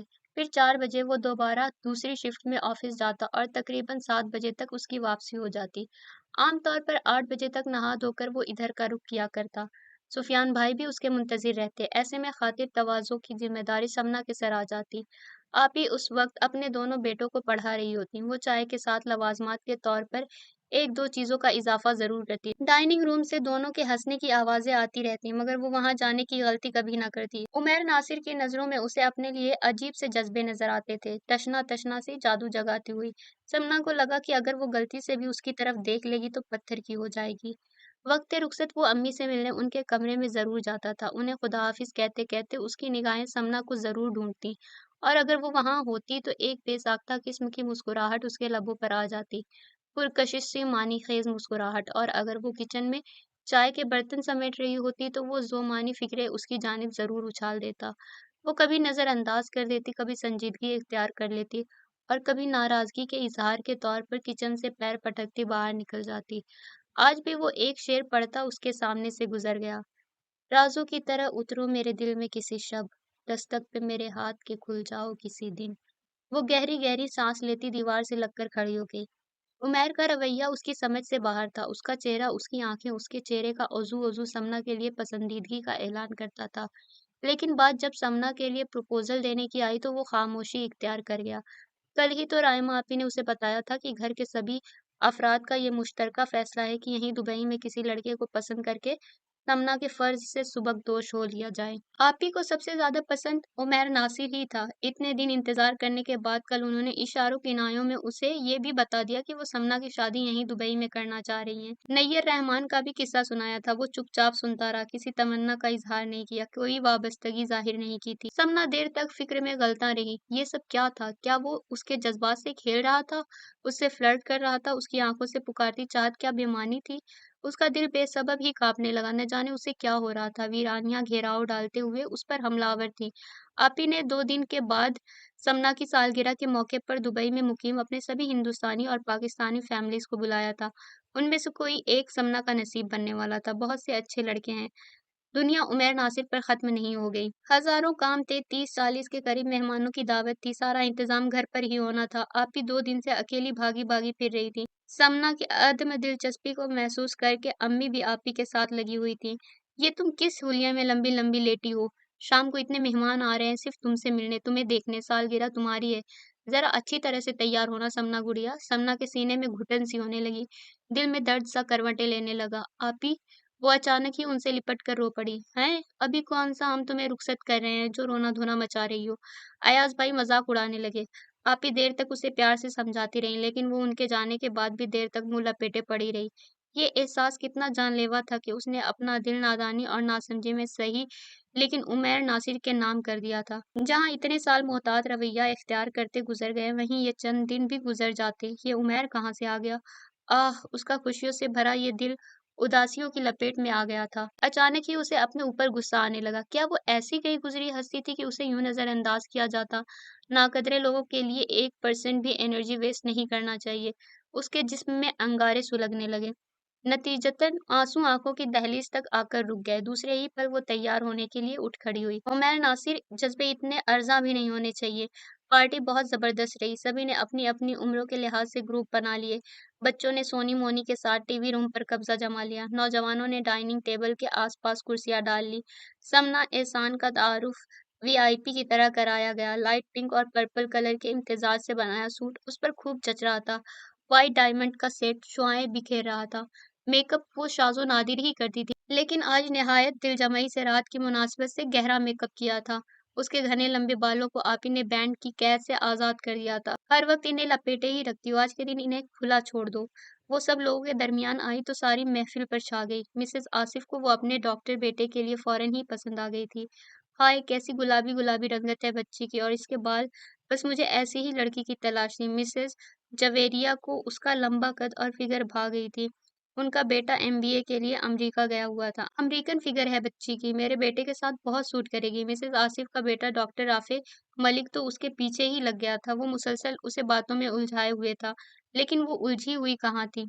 उसकी नजरें मुसलसल उमैर नासिर को ढूंढ रही थी। वो 9 बजे तक आया था। तब तक वो केक काट चुकी थी। खाना भी शुरू हो चुका था। समना स्वीट डिश टेबल पर लगाने के ख्याल से किचन में आ गई। तभी वो उसे ढूंढता हुआ किचन में चला आया। मुझे मालूम था आप अपनी पसंदीदा जगह पर ही मिलेंगे। वो हमेशा की तरह आते ही शुरू हो गया। आई एम सॉरी, मुझे ज़रा देर हो गई। थोड़ा आराम के ख्याल से लेटा था तो आँख ही लग गई। Many many happy return of the day. और ये रहा आपका गिफ्ट। समना ट्रे में चम्मच रख रही थी। पीठ मोड़े ही मोड़े उसने ये सारी रुदात सुन ली। थैंक यू कहते कहते वो उसकी सिमत मुड़ गई और तोहफा उमैर के हाथ से ले लिया। वो गूंग सा खड़ा था। उसने इस तरह कुव्वते गोयाई भी छीन सकता है, उसे शायद अंदाजा नहीं था। रोशन चेहरा, भीगी जुल्फें, किसको किस पर दूं तरजीह, एक कसीदा धूप पर लिखूं, एक गजल बरसात के नाम। बिलाखिर वो अपने ऊपर काबू पाता हुआ बोला। उसके चेहरे पर समना के लिए बेपनाह सताइश थी। समना के दिल को जैसे करार आ गया। न जाने कहाँ से ढेरों शौकी उसके अंदाज में आ गई। तो लिखिए ना, मैं मुंतजिर हूँ, मुस्कुराती हुई कहकर वो वापस अंदर ड्राइंग रूम में आ गई। उमैर के लिए फिर से खाना गर्म करके सर्व किया। रात के 1 बजे तक ये हंगामा खेज पार्टी चलती रही। जाने से पहले मिसेस आसिफ ने समना को अपने बेटे के लिए प्रपोज कर डाला। रायमा आपी की सारी मेहनत वसूल हो गई थी। सब लोगों के जाते ही उन्होंने ये खुशखबरी जोर शोर से सुनाई थी। उमैर नासिर उस वक्त तक वहीं मौजूद था। समना ने बगौर उसका जायजा लिया। उमैर का रंग मुतगय्यर सा हो गया और फिर वो बिल्कुल चुप हो गया। बेकरारी के आलम में वो कई बार जाने के लिए खड़ा हुआ, फिर कुछ देर सोचने के बाद वापस बैठ गया। और ये बात तो सुबह समना को मालूम हुई कि उसके जज्बों ने पत्थर में शिगाफ डाल दिया था। रात 2 बजे उसने सबकी मौजूदगी में समना को मांग लिया था, बल्कि अमेरिका से अपने वालिदैन से फोन भी कराया था। ऑस्ट्रेलिया में रहने वाली उसकी बड़ी बहन ने भी इस सिलसिले में बात की थी। सारे घर में खुशी की लहर दौड़ गई। राइमा आपी, अयाज भाई, अम्मी, सुफियान भाई सभी का वो चहीता था। राइमा आपी का बस नहीं चल रहा था कि वो खुशी में भंगड़ा डाल लें। न जाने कितनी बार आकर समना को प्यार कर चुकी थी और ये सारी बातें दोहरा चुकी थी। आखिर उसने ये रिश्ता देने में इतना वक्त क्यों लगाया? अयाज भाई इस नुक्ते में उलझ गए थे। ओफो, आप हमेशा ऐसी ही बातें सोचा कीजिए। अकेला लड़का है, वालिदैन के बिना इतना बड़ा फैसला करना आसान तो नहीं होता। फिर रात अचानक कैसे वो इतना बाइख्तियार हो गया? अयाज भाई अपने मौक़िफ़ से हटने को तैयार न थे। लगता है डर गया बेचारा कि कहीं वो सोच विचार में ही लगा रह जाए और हम समना को किसी और के हवाले कर दें। सुफियान भाई की सोच एक हद तक सही थी, समना भी उसी नहज पर सोच रही थी। हालांकि उसके एहसासात तो खुली किताब थे। कई दिन की छाई मुर्दनी एकदम छट चुकी थी। चेहरा मुख्तलिफ रंगों की आमाजगा बना हुआ था। दिल ने एक नई धुन पर धड़कना सीख लिया था। उसे अपने तखय्युल के कुव्वत पर प्यार आने लगता जब वो उसकी मदद से उमैर नासिर की तस्वीर नजरों के सामने बना लेती और उससे ढेरों बातें करती, मगर उसके सामने आने की हिम्मत वो अपने अंदर मफकूद पाती थी। सोनी मोनी के इम्तिहान खत्म होने की वजह से राइमा आपी अब कदरे पुरसुकून थी, इसलिए उमैर नासिर की मेहमान नवाजी करने की जिम्मेदारी उन्होंने ही अपने जिम्मे ले ली थी। समना तो उसके आने की खबर सुनते ही दरवाजा अंदर से बंद करके बैठ जाती और ये अहम फर्ज निभाते थे सोनी मोनी। एक बार फिर उनकी शरारतें अरूज पर थीं और आजकल इन शरारतों की जद पर उमैर आया हुआ था। उस दिन भी वो ऑफिस से सीधा इधर ही चला आया। सोनी ने ही दरवाजा खोला था। मोनी फौरन समना टी को खबर देने दौड़ गया। सब ड्राइंग रूम में चाय पी रहे थे। वो भी सलाम करता, अम्मी से दुआएं लेता उधर ही चला आया। आपी ने उसे भी चाय बना कर दी। प्लीज आप लोग बता क्यों नहीं देते कि मेरी किस्मत का क्या फैसला किया हुआ? वो बैठते ही शुरू हो गया। लहजे में बेताबियां घुली हुई थी। अम्मी ने मुस्कुराते हुए मुंह दूसरी जानिब कर लिया। सब्र सब्र साहबजादे, ऐसे मामलात सिर्फ 4 दिन में तय नहीं पाते। तुम्हारी मुकम्मल तफसील समना के तीनों बड़े भाइयों को भेजी जा चुकी है। वालिदैन का अमेरिका का एड्रेस, भाई का दिल्ली का एड्रेस और तुम्हारी बड़ी बहन का सिडनी का एड्रेस। इसलिए फैसला करने में थोड़ा वक्त तो लगेगा। अयाज भाई उसके शाने पर हाथ रखकर बड़े प्यार से समझाने लगे। क्या बात है, आज अयाज भाई को बहुत लाड आ रहा है उमैर नासिर पर? सुफियान भाई मुस्कुरा कर बोले, अरे आखिर को हमारे खानदान में शामिल होने जा रहा है। वो उसकी पीठ थपकते हुए बोले। उमैर खिल सा गया। थैंक यू अयाज भाई, कम अज कम आपका पावरफुल वोट तो मेरे फेवर में है। अगर वोट की बात करते हो तो हम सबका वोट तुम्हारे साथ है उमैर। अगर मेरी बेटी होती तो यकीन जानो फौरन तुम्हारे साथ रुखसत कर देती। आप ही बहुत अपनाइयत से कह रही थी। दैट्स ऑल, इधर वालों ने तो आपको समनाटी के लिए पसंद कर लिया। Congratulation uncle. सोनी उमर से लिपटते हुए बोला। सोनी मोनी तुम दोनों यहाँ क्या कर रहे हो? आप ही ने उन्हें आंखें दिखाई। अरे बहुत काम है मम्मी, उमैर अंकल ने हमसे प्रॉमिस कर रखा है कि अगर उनकी शादी समनाटी से मंजूर हो गई तो वो हमें पिज्जा की ट्रीट देंगे। मोनी ने भांडा फोड़ दिया। बच्चों की बात पर सभी मुस्कुराने लगे। उमैर खफीफ सा हो गया। चले बस उठे, एक ट्रीट आज और दूसरी तब जब मामू आपका फेवर करेंगे। शर्मिंदगी के एहसास से बचने के लिए वो भी उनके साथ फौरन उठ खड़ा हुआ। एक शर्त पर ट्रीट मिलेगी, अगर तुम्हारी समना टीवी साथ चले तो। वो राजदाराना लहजे में बाहर निकल कर बोला।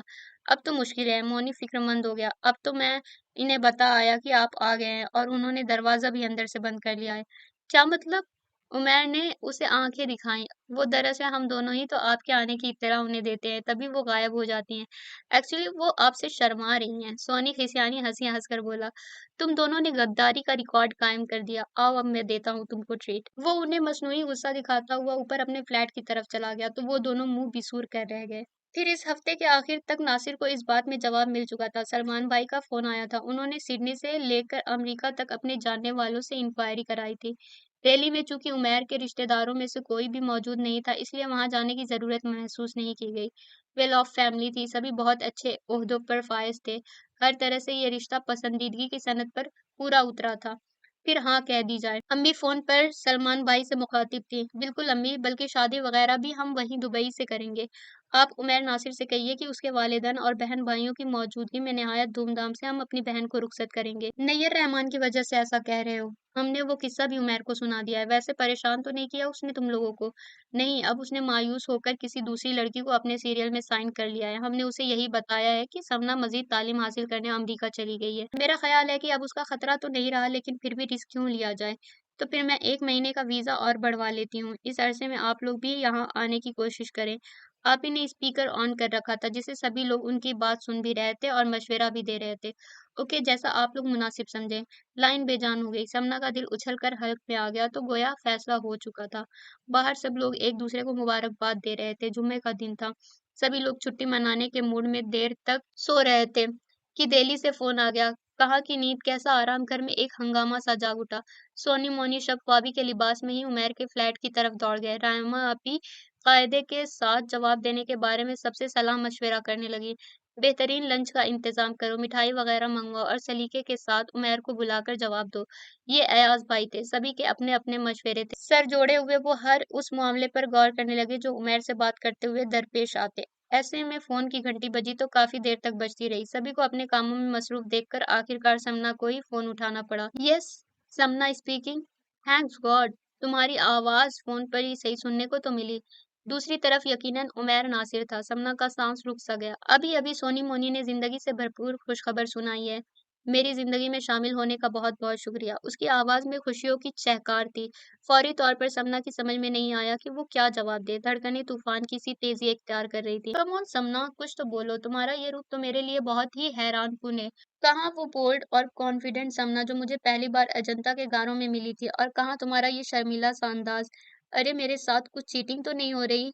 वही डबल रोल वाली जैसे फिल्मों में दिखाई जाती है। वो शोक अंदाज में उसकी खिंचाई कर रहा था। ओह शिट, वो बेसाख्ता हंस पड़ी। हेलो समनाटी, आप बोलती क्यों नहीं अंकल से? देखिए, अगर आप बात नहीं करेंगे तो अंकल रोने लग जाएंगे।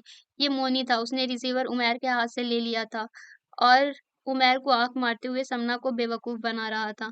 तुम दोनों वहां क्या कर रहे हो? चलो वापस आओ या आप ही को खबर करूं। वो उन दोनों पर धमस जमाते हुए बोली। क्या कहेंगी कि अंकल ने आपको फोन किया था और हमारी मौजूदगी की इत्तला दी थी? वो हंसकर बोला। हद है। इन बच्चों को वी चैनल और एमटीवी ने बिगाड़ कर रख दिया है। उसने बड़बड़ाते हुए फोन रख दिया। यार सोनी मोनी, ये तुम्हारी समनाटी शर्म वर्म का बहाना कर रही है। मुझे लगता है कि मैं उन्हें पसंद ही नहीं हूँ, तभी तो बात करना तक पसंद नहीं कर रही। अब देखो कितनी जल्दी फोन रख दिया। वो दिखावटी फिक्रमंदी दिखाता सोफे पर लेट गया। अरे तो फिर आप ट्रीट देने चल नहीं रहे? आपने तो कहा था कि हॉर्स राइडिंग भी कराएंगे। सोनी उसके सिरहाने बैठ गया। नहीं दोस्त, पहले प्रूव करो कि वो हकीकत में मुझे पसंद करती हैं और वाकई ये सिर्फ शर्म ही है। वो दोनों सर जोड़कर बैठ गए। दोपहर का खाना निहायत एहतमाम से खाया गया और इस संजीदा माहौल में समना एहसान यजदानी को उमैर नासिर के नाम कर दिया गया। अम्मी ने उमैर को अंगूठी भी पहनाई थी। बाकायदा मंगनी करने पर दोनों फरीकैन में से किसी ने भी जोर नहीं दिया। शादी का प्रोग्राम दुबई में ही रखा गया। उमैर ने इस बात पर खासा जोर दिया था। दोनों तरफ के लोग दुबई आने की तैयारियों में जुट गए। मौसम में बड़ी खुशगवार तब्दीली आई थी। अच्छी खासी गर्मी पड़ते पड़ते अचानक ही मौसम अब्र आलूद हो गया। वो टेरिस पर चली आई। शाम के तकरीबन 4 बजे थे, लेकिन अचानक ही चारों तरफ अच्छा खासा अंधेरा महसूस होने लगा था। दोनों शैतान उसके पीछे ही चले आए। उनके मुंह लटके हुए थे। समनाटी, तुम उमैर अंकल से शादी मत करना, बिल्कुल अच्छे नहीं हैं। क्यों, क्या हुआ? वो दोनों की सूरतें देखकर हंस पड़ी। ट्रीट नहीं दी उन्होंने, हॉर्स राइडिंग नहीं कराई। वो प्यार से दोनों के फूले गाल छूते हुए बोली। अरे ये बात नहीं मालूम है, अभी वो किसी से फोन पर बात कर रहे थे कि रिश्ता तय हो गया है, अब मिलने में कोई डर नहीं। पहले तो वो इसलिए मोहतात थे क्योंकि लड़की वाले उनके बारे में ऑफिस वगैरह में इंक्वायरी करा रहे थे। क्या कह रहे हो सोनी? समना के चेहरे का रंग यखलक उड़ गया। सच, हमने अपने कानों से सुना है। अब वो जाने के लिए तैयार हो रहे हैं। हमने पूछा तो कहने लगे मेरी एक जरूरी मीटिंग है गोल्डन सैंड्स होटल में। वो दिल पकड़कर वहीं बैठ गई। जरा बताइए उनकी हिम्मत कैसे हुई? शादी आपसे कर रहे हैं और दोस्ती दूसरी लड़कियों से। सोनी उसकी हिम्मत बढ़ाने लगा। अरे पागल, समनाटी पूछेंगी तो क्या वो इकरार कर लेंगे? उन्हें तो रंगे हाथों पकड़ना चाहिए, फिर भला क्या एक्सक्यूज करेंगे? क्यों समनाटी? मोनी भी मशवरे समेत मैदान में कूदा। चलो तीनों मिलकर चलते हैं। वो फौरन मुत्तफिक हो गई। हम दोनों चलते समनाटी, मगर आज पेरेंट्स कांटेक्ट प्रोग्राम है। मम्मी डैडी के साथ बस हम स्कूल ही जा रहे हैं। उसके बाद हमारी गर्मियों की छुट्टियां शुरू हो जाएंगी और स्कूल बंद। फिर आप जहाँ कहेंगे हम चलेंगे। चलो तो फिर तुम टैक्सी कॉल करो, मैं पर्स लेती हूँ। वो तेजी से नीचे उतरते हुए बोली। समनाटी, कपड़े अच्छे पहन लेना वरना वो लोग होटल में घुसने भी नहीं देंगे। वो दोनों उसके पीछे आते हुए बोले। जल्दी जल्दी जीन्स और शर्ट पहनकर पर्स में पासपोर्ट और करेंसी डालकर वो बाहर निकली। बादल घिर घिर कर आ रहे थे। बारिश के आसार साफ नजर आ रहे थे। अगर लड़की उनके साथ मौजूद हुई तो क्या करेंगी टी? सोनी नीचे टैक्सी के पास खड़े होकर बोला। गर्दन ही दबा दूंगी दोनों की। वो गुर्राई और टैक्सी में बैठ गई। दिल में लावा सा उबल रहा था और वो उसकी जद में आकर झुलसी जा रही थी। जब तक वो होटल नहीं आ गया तब तक वो सख्त डिप्रेशन का शिकार रही। खूबसूरत से होटल में दाखिल होने के बाद वो रिसेप्शन के पास खड़ी होकर अभी पूरे हॉल का जायजा ही ले रही थी कि वेटर ने निहायत अदब से इंग्लिश में पूछा, आप समना एहसान यज़दानी हैं? यहाँ की कौमी ज़बान अरबी ही थी लेकिन इंग्लिश बहुत अच्छी तरह से बोली और समझी जाती थी। उसे हैरत हुई यहाँ कौन वाकिफ कार निकल आया। बहरहाल उसने इस बात में सर हिला दिया। वो उसे एक रिजर्व सीट के पास छोड़कर चला गया। तशरीफ रखिए, ये सीट मैंने अपने और आपके लिए ही बुक कराई है। उमर न जाने कहाँ से निकलकर सामने आ गया। वो एक गहरी सांस लेते हुए बैठ गई। यकीनन दोनों शैतान उसे चूना लगा गए थे। उमर ने मुस्कुराते हुए मोबाइल निकाला और कोई नंबर डायल करके बोला, हाँ पहुंच गई, लो बात करो। दूसरी तरफ वही दोनों थे। तुम दोनों की तो मैं घर आकर अच्छी तरह खबर लूंगी, वो दांत पीसते हुए बोली। सॉरी सॉरी समनाटी, असल में अंकल का ख्याल था कि आप उनको पसंद नहीं करती, इसलिए उनसे छुप रही हैं। मैंने शर्त लगाई कि आप उनसे बहुत मोहब्बत करती हैं, बस शर्मा रही हैं, तो हमें अपनी बात जरा साबित करनी पड़ गई। सोनी हमेशा की तरह अपने मखसूस अंदाज में उसे समझाने लगा, तुम दोनों हद से ज्यादा खतरनाक हो। खुदा की पनाह, कैसे एक्टिंग कर रहे थे। मैं रास्ते पर कितना डिप्रेस रही। अगर हार्ट अटैक हो जाता तो। उसने रुहासी होकर जवाब दिए बगैर ही फोन ऑफ कर दिया। न जाने वो किसे सुना रही थी, उमैर को या सोनी मोनी को। कम अज कम आपकी भाग दौड़ ने तो ये साबित कर दिया कि मेरे नजदीक आप किसी और को बर्दाश्त नहीं कर सकती। वो हंसे जा रहा था, और जहाँ शक का ये आलम हो वहां सिर्फ प्यार ही प्यार होता है। उमर प्लीज, मैं इस किस्म के मजाक बिल्कुल बर्दाश्त नहीं कर सकती। बच्चों का ज़हन इस हद तक काम नहीं कर सकता। इसके पीछे आपका ही दिमाग इस हद तक प्लानिंग कर सकता है। ये कहते वो रोने को हो गई। सॉरी समना, मेरा मकसद तुम्हें हर्ट करना नहीं था। वो संजीदा हो गया और मुलायमत से उसे समझाने लगा। तुमसे मुलाकात करने को दिल चाह रहा था। वैसे थैंक्स मेरे दिल को अपने दिल के इतने नजदीक रखने के लिए। वो शौकी से उसके गले में पड़े दिल की शक्ल के लॉकेट को देखकर बोला, ये वही तोहफा था जो उसने समना को सालगिरह के दिन दिया था, और समना ने सबसे पहले उसे ही अपनी गर्दन की जीनत बनाया था। वो मुस्कुरा पड़ी, सुनहरी सुनहरी निखरी निखरी मुस्कुराहट, यूं जैसे तेज बारिश के बाद धूप निकल आई हो। समना, मैं आपसे मिलना चाहता हूँ, आपको समझना चाहता हूँ। प्लीज मुझसे यूं चुप कर ना बैठ जाएं। हम सिर्फ कुछ दिन बाद एक दूसरे के होने वाले हैं। आप तो 18वीं सदी की लड़कियों जैसा बिहेव कर रही हैं। वालेहाना लहजे में कहते हुए उसने समना का हाथ थाम लिया। समना के जिस्म को करंट सा लगा था। एक बरकी रो उमैर के हाथों से निकलकर समना को अपने वजूद में सरायत करती महसूस हुई। उसने घबराकर अपना हाथ छुड़ाने की कोशिश की, लेकिन गिरफ्त मजबूत थी। उसका चेहरा गुलाबी पड़ने लगा। गुजरे मेरे घर से तो रुक जाएं सितारे, इस तरह मेरी रात को महकाओ किसी दिन। वो उसके रंग बदलते चेहरे को बड़ी महवियत से देखने लगा। उमर प्लीज, अगर आप इस तरह मुझे छेड़ेंगे तो फिर मैं कभी आपसे नहीं मिलूंगी, वो झेपे झेपे अंदाज में कह रही थी। ओके, बोलने पर पाबंदी है तो फिर ये अंगूठी हम आपको पहना देते हैं। घर पर लेकर इसलिए नहीं आए कि आप सबके सामने हमारे हाथ से तो पहनेंगी नहीं, और आफ्टर ऑल इसे पहनाने का हक तो सिर्फ हम ही रखते हैं। कहते कहते उन्होंने एक हीरे की बहुत खूबसूरत अंगूठी उसकी उंगली में डाल दी। फिर न जाने कितनी देर तक वो उसे कहाँ कहाँ के किस्से सुनाता रहा, अपने मामा डैडी के, बड़े भाई के, ऑस्ट्रेलिया में मुकीम मुबशरा बाजी के। और वो खामोशी से सुनती रही, दरमियान में छोटे छोटे सवाल भी करती गई, और न जाने कब एक अजनबियत दोनों के दरमियान से उड़न छू हो गई। फिर बहुत सारे दिन पलक झपकते बीत गए। तीनों भाइयों को भाभियों और बच्चों समेत दुबई आने का वीजा मिल गया था। 15 दिन तक उनकी आमद मुतवक्को थी। उमैर के वालिदैन और भाई बहन भी तकरीबन इतने ही दिन बाद आ रहे थे। अम्मी और आपी तमाम दिन खरीदारी में मसरूफ रहती। कभी कभी वो भी चली जाती। उमैर नासिर का तो ज्यादातर वक्त यहीं पर गुजरता था। वो साथ बैठकर तो कभी ढेरों बातें नहीं करती थी, हाँ आसपास जरूर मौजूद रहती, और वो भी मौका के लिहाज से बड़े खूबसूरत फिक्रे उसकी नजर करता रहता था। उस दिन न जाने उसके दिल में क्या समाई कि आपी से चाबी मांगकर उमैर के फ्लैट में चली आई। सुबह के 8 बजे थे। सारा घर बिखरा पड़ा था। वो यकीनन चीजों को समेट कर रखने के फन से वाकिफ नहीं था। सामान को समेटते समेटते वो सफाई पर कमरबस्ता हो गई। फिर पूरे घर की ही शामत आ गई। 2 बजे तक वो पूरे फ्लैट की मुकम्मल तौर पर सफाई कर चुकी थी। कूड़े करकट से कई ट्रैश बैग भर गए थे, जिन्हें उठाकर नीचे लाने में उसे बहुत दिक्कत हुई। आप ही के घर तो क्लीनर आता था, वही ये सारे काम करता था। बहरहाल जब वो नहा कर निकली तो जिस्म का जोड़ जोड़ दुख रहा था, लेकिन थकन का सारा एहसास उमैर के सिर्फ एक फोन से काफूर हो गया। Thank you so much dear, वो मशकूर लहजे में कह रहा था। आपको कैसे मालूम हुआ कि ये सब मैंने किया है? वो हैरान रह गई। तुम्हारी खुशबू ने, घर के चप्पे चप्पे कोने कोने में तुम्हारी महक बस गई है, और इतनी निफासत तुम्हारे अलावा किसी और के हाथों में नहीं। एक बार फिर शुक्रिया। शर्मिंदा ना करें, मुझे तो ये काम बहुत पहले कर लेना चाहिए था। वैसे हमसे ज़्यादा तो हमारा फ्लैट ही खुशकिस्मत है कि कम से कम तुमने अपने वजूद से उसे महकाया तो सही। यहाँ तो तरसते हैं और हाथ मलते हैं। वो फिर शुरू हो गया, तो समना ने हँसते हुए फ़ोन बंद कर दिया। मैं उसे किस दिल से बेवफ़ा कह दूँ? वो बेवफ़ा तो नहीं, बेवफ़ाओं जैसा है। आप ही प्लीज़ लफ्ज़ों के पत्थरों से मुझे लहू-लहान मत कीजिए। मुझे ठीक-ठीक बताइए कि हुआ क्या है? वो मनफ़ी अंदाज़ में किए गए उमैर नासिर के तज़किरे पर ही हरासा हो गई। उमैर नासिर पहले भी एक शादी कर चुका है समना। राइमा आपी उसका हाथ पकड़े थके-थके लहजे में कह रही थी। उसे लगा कि जैसे ज़लज़ला आ गया हो। दरो-दीवार उस पर गिर रहे थे, ज़मीन धँसी जा रही थी और वो रुकी हुई साँस और काँपते वजूद के साथ नीचे ही नीचे जा रही थी। देखो ये बात तुम्हें बताने के लिए कोई राज़ी नहीं हुआ, सब कमरों में चुपकर बैठ गए, मुझे ही ये नागवार फ़रीज़ा अंजाम देना पड़ रहा है। दाइमा आपी ने उसके खतरनाक हद तक पीले पड़ते चेहरे को देखा और घबराकर सीने से लगा लिया। सीने से लगाना गज़ब हो गया, वो कुछ इस तरह बिलख-बिलख कर रोई कि आपी को अपना दिल फटता महसूस हुआ। मेरे बच्चे शुक्र करो कि ये बात अभी मालूम हो गई, अगर शादी के बाद मालूम होती तो क्या होता? अयाज़ के एक दोस्त ने खुद उमैर की शादी अटेंड की थी, तकरीबन 5 दिन पहले ये बात उसने हमें बताई। लेकिन बगैर इंक्वायरी किए हमने बतानी मुनासिब नहीं समझी। आज कामरान का फ़ोन आया था, वो लोग उमैर के दिल्ली वाले घर में गए, उसके भाई-भाभी तो अभी तक अमेरिका में हैं।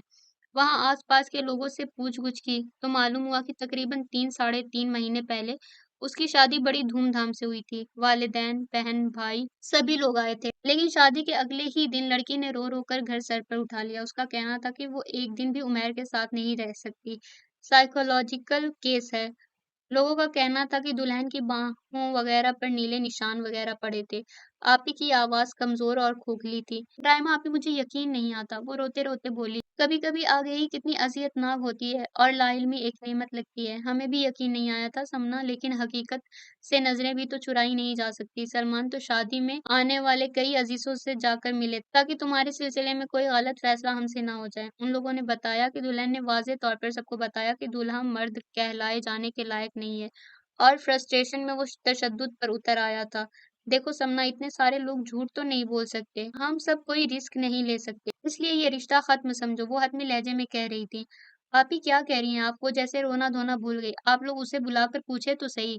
पागल हो गई हो क्या? वो एक्सेप्ट कर लेगा?" इस बददयानती का अंदाज़ा तो उस बात से ही लगा लो कि उसने तुम्हें अपनी पहली शादी के बारे में कुछ नहीं बताया। अगर ज़रा भी मुखलिस होता तो खुद ये बात सबसे पहले बताता। मेरा ख़्याल है कि तुम इस मामले पर गौर कर लो, हम भी कर चुके हैं। लेकिन इस शख़्स से अब हमारा कोई रिश्ता बरकरार नहीं रह सकता। आप ही कहकर उठ गईं। फिर उसने रो-रो कर घंटों नहीं बल्कि दिनों सोचा, सभी भाइयों से फ़ोन के ज़रिए अलग-अलग बात की और आखिर इस फैसले पर पहुँचे कि वो सभी लोग सच कहते थे। वो हकीकतन दगाबाज था, उसके एतमाद को किरची-किरची करने वाला, पहले से एक शादी करने के बावजूद उसे लाइल्म रखे हुए था। समझता था कि वो कभी ना जान पाएगी, शायद इसीलिए उन लोगों की तरफ से दुबई में शादी करने पर ज़ोर दिया गया था। उसे सफाई का मौका देने का मतलब था कि उसे मज़ीद झूठ बोलने पर आमादा किया जाए। इतने सारे गवाह और ऐनी शवाहिद तीनों भाइयों ने जमा कर लिए थे, काश कि वो पहले ही सारी कार्रवाई कर लेते। वो पहली बार भाइयों से भी बददिल हो गई और फिर बहुत सोच समझकर उसने घरवालों को इजाज़त दे दी कि वो बख़ुशी ये रिश्ता ख़त्म कर दें। फिर उमैर नासिर को इस फैसले से आगाह कर दिया गया था। गर्मी के ये लंबे-लंबे दिन बड़े बेकैफ और सोगवार से गुजरने लगे। सारा घर उसकी दिलजोई में लगा था। तीनों भाई रोज़ाना ही उसे फ़ोन करते और इस रिश्ते की ना होने को उसके हक़ में बेहतरीन करार देते। सोनी-मोनी अपनी सारी शरारतें भूल से गए थे। तमाम दिन घर में सहमे-सहमे से फिरा करते। कई बार उन्होंने चुपके-चुपके समना को इत्तला दी थी कि उमैर नासिर उससे बात करने का ख्वाहाँ है, लेकिन समना ने उन्हें बुरी तरह झिड़क दिया। वो अब इस शख्स का नाम भी सुनने की रवादार ना थी। वो उसके खुशियों से भरे दिल को काँटों की सेज पर खींच लाया था, तमाशा बना कर रख दिया था उसकी ज़िंदगी का। काश वो इस रिश्ते की शुरुआत धोखा से न करता, चाहे किसी को कुछ न बताता, लेकिन उसे तो राज़दार बना लेता। लेकिन कैसे बताता? समना एहसान यज़ानी, उसमें यकीनन कुछ कमज़ोरियाँ हैं और अपनी कमज़ोरियाँ बताना कौन पसंद करता है? अम्मी ने उसके सामने डॉक्टर राफ़े मलिक का रिश्ता रख दिया था। मिसेज़ आसिफ पीछे लग गई हैं। तुम जानती हो कि हमारे पास तो सारी तैयारी है। कुछ दिनों में सभी भाई आ जाएँगे। मेरा ख़्याल है कि ये रिश्ता भी बहुत अच्छा है, अगर तुम पुरानी बातों को भूल जाओ। अम्मी प्लीज़, सवाल ही पैदा नहीं होता। मेरी ज़िंदगी का तमाशा जितना बनना था बन गया। अब इस चैप्टर को क्लोज़ कर दें। मुझे अब शादी ही नहीं करनी, बस वो बिफर गई। तो फिर क्या करने का इरादा है? रायमा आपी और सुफ़ियान भाई सभी की परेशानी दिखनी थी। आप मेरे लिए दिल्ली के टिकट बुक करा दीजिए, मैं अब वापस जाऊँगी। यहाँ दम घुट रहा है मेरा। वो सख्त और पथरीले लहजे में ऐसे बोली जैसे वो अब इस फैसले में ज़रा भी तरमीम बर्दाश्त ना कर सकती हो। वहाँ वो नैयर रहमान आप ही की बात दरमियान में ही काट कर वो तेज़ी से बोली, "वो मुझे खा नहीं जाएगा, प्लीज़ मुझे जाने दें, अगर मैं यहाँ रही ना तो मर जाऊँगी आप ही।" वो फिर बिलक-बिलक कर रोने लगी और यूँ फैसला हो गया कि वो वापस दिल्ली जाएगी, बल्कि अम्मी और सुफियान भी साथ ही वापस जाने के लिए तैयार हो गए। वो रात उस पर बहुत भारी थी, दिल जैसे फटा-सा जा रहा था। उसने बड़े अरमानों से दुबई में कदम रखा था, बरसों से सैध-सैध कर रखे दिल को किसी के हवाले किया था, बेशुमार खुशियों के अंडोले में उसे झुलाया था और अब उसकी लाश उठाए जाने का वक़्त आ गया था। सुबह अचानक ही रवानगी थी, अब तो रोना भी नहीं आ रहा था, जलती हुई आँखों में जैसे आँसू सूख गए थे। उसे अचानक ही इस हीरे की अंगूठी और लॉकेट का ख़्याल आया जो उसने उतार कर पर्स में डाल दिए थे। भला इन्हें वो किस हक़ से अपने साथ लिए जा रही थी? उसने उठकर उन्हें एक लिफ़ाफ़े में डाला और सोचा कि वो सुबह उसे राइमा आपी को दे देगी ताकि वो उसे उमैर नासिर को बाद में पहुँचा दें। उसका नाम दिमाग में क्या आया कि दिल की दुनिया एक बार फिर ज़ेरो-ज़बर होने लगी। मुझे उससे एक बार मिल तो लेना चाहिए था, सुनना तो चाहिए था कि वो अब क्या कहता है। मैं दावेदार हूँ उससे मोहब्बत करने की, कुछ इतनी कि उसके अलावा किसी और का साथ कब्र में उतरने के बराबर लगता है। अपनी सारी ज़िंदगी नाकाम और नामुराद गुज़ारने से पहले उसे उसका एहसास तो कराना चाहिए था कि ये सब उसकी वजह से हो रहा है। दिल उमैर नासिर के लिए दुहाइयाँ देने लगा, एक अजीब-सी तड़प बेदार हो गई थी।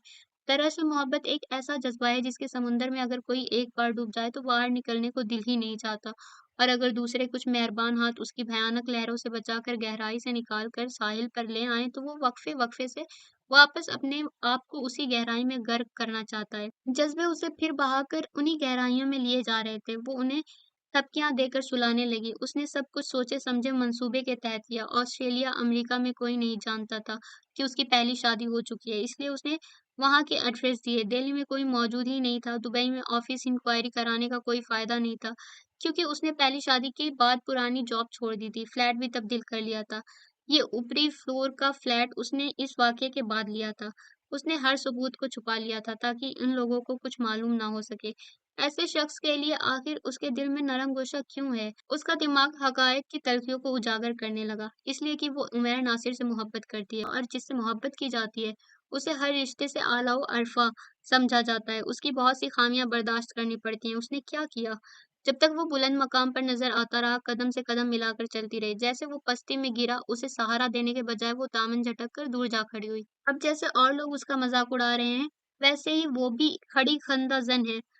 उस एक ख़्याल ने उसमें बिजलियाँ सी भर दी। उसे कुछ भी याद नहीं रहा। ये भी नहीं कि इस वक़्त रात के 2 बज रहे थे। ये भी नहीं कि घर के किसी फ़र्द ने या बिल्डिंग वालों में से किसी ने उसे इस वक़्त ऊपरी फ्लोर पर जाते देखा तो क्या सोचेंगे। बस ज़हन में था तो सिर्फ़ ये आज उसे उमैर नासिर से दूबदू बात करनी है। वो सहरज़दा से दरवाज़ा खोलकर बाहर निकल गई। सेकंड फ्लोर पर उमैर नासिर के फ्लैट की घंटी बजाते हुए भी वो नहीं समझ पा रही थी कि वो क्या कर रही है। दरवाज़ा फ़ौरन ही खुल गया। वो बेहद मुज़महिल सा सामने खड़ा था, खुश्क और वीरान आँखें, कुछ खो देने की गुमाज़ थी। समना ग़ैज़-ओ-ग़ज़ब में भरी उसे सामने से धक्का देती अंदर दाख़िल हो गई। तुम समझते थे मैं तुम्हें आसानी से बख़्श दूँगी? तुम्हारा एहतिसाब किए बग़ैर यूँ ही चुपचाप चली जाऊँगी?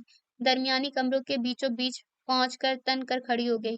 मैं तुम्हें ख़त्म कर दूँगी उमैर, यूँ आसानी से तुम मुझे बेवकूफ़ नहीं बना सकते। वो ज़ोर-ज़ोर से चिल्लाने लगी, हालत बिल्कुल पागलों जैसी थी। उमैर नासिर ने बौखलाकर बाहरी दरवाज़ा बंद कर दिया। समना, समना होश में आओ। वो मुतवहिश सा उसके नज़दीक आकर उसे झिंझोड़ने लगा। थोड़ी देर वो उसे फटी-फटी आँखों से देखती रही, फिर बेतहाशा रोना शुरू कर दिया। समना, आई एम सॉरी समना, तुम मेरी सारी बात सुन लो, प्लीज़ एक बार सुन लो, उसके बाद जो फ़ैसला करोगी मुझे कबूल होगा।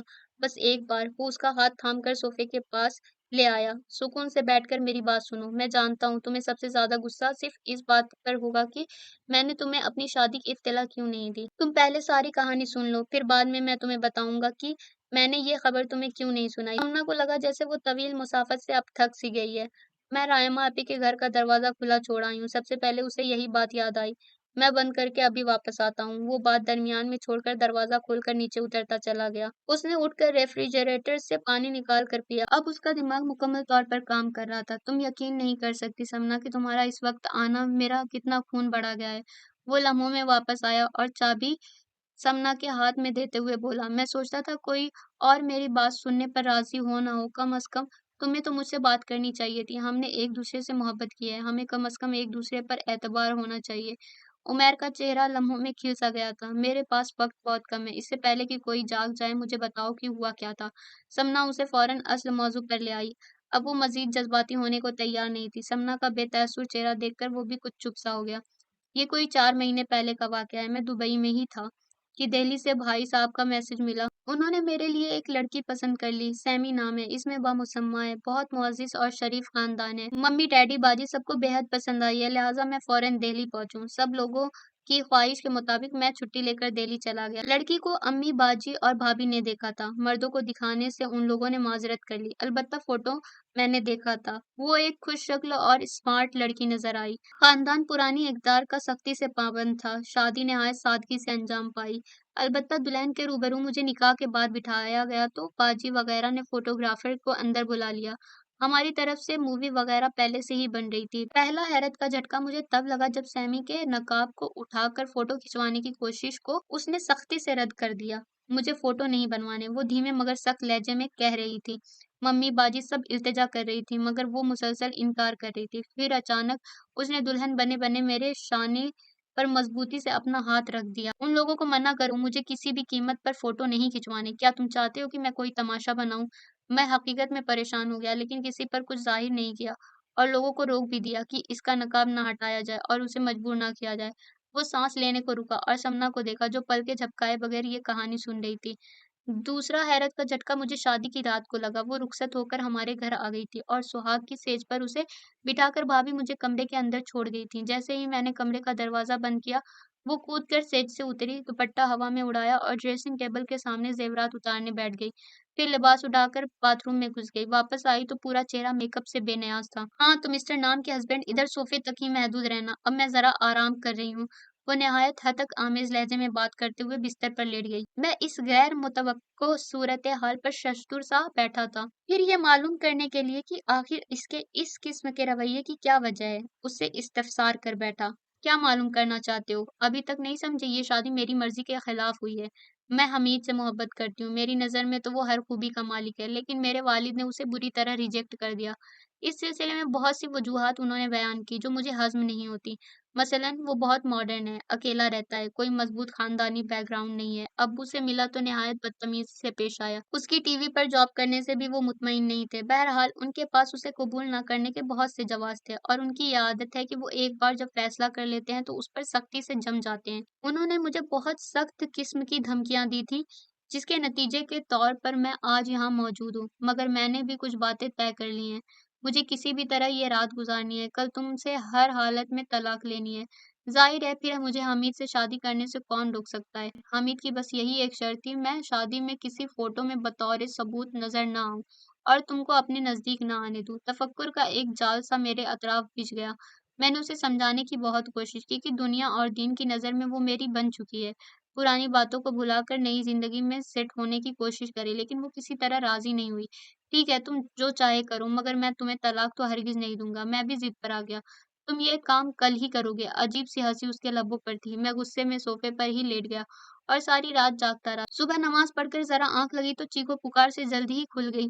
मम्मी घबराकर मुझे बाहर बुला रही थी। सामने अजीब नज़ारा था। वो चिल्ला-चिल्ला कर रो रही थी और सारे मेहमानों से कह रही थी कि मैं किसी भी लड़की से शादी के लायक नहीं। अपने हाथों पर पड़े नील वो सबको दिखा रही थी। उसके कहने के मुताबिक ये सब मैंने किया था। न जाने कैसे उसने ये निशान बनाए थे। मैं हैरान और परेशान खड़ा ये सारे तमाशे देखता रहा। सारा ही घर जमा हो गया था। आप लोग मेहरबानी फरमाकर इस पागल शख्स से मेरा पीछा छुड़ा दें। वो रो-रो कर हर एक से कह रही थी। मेरे वालिद तो बहुत ही शरीफ इंसान हैं। वो तो मुझे यही तलकीन करेंगे कि जैसा भी है यही शख्स तुम्हारा सब कुछ है। मगर मैं इस किस्म के वहशी आदमी के साथ एक पल नहीं रह सकती। वो अपनी हद से तजावुज़ कर रही थी। गुस्से के मारे मेरा बुरा हाल हो गया। मेरी पोज़ीशन बड़ी ऑकवर्ड हो गई थी।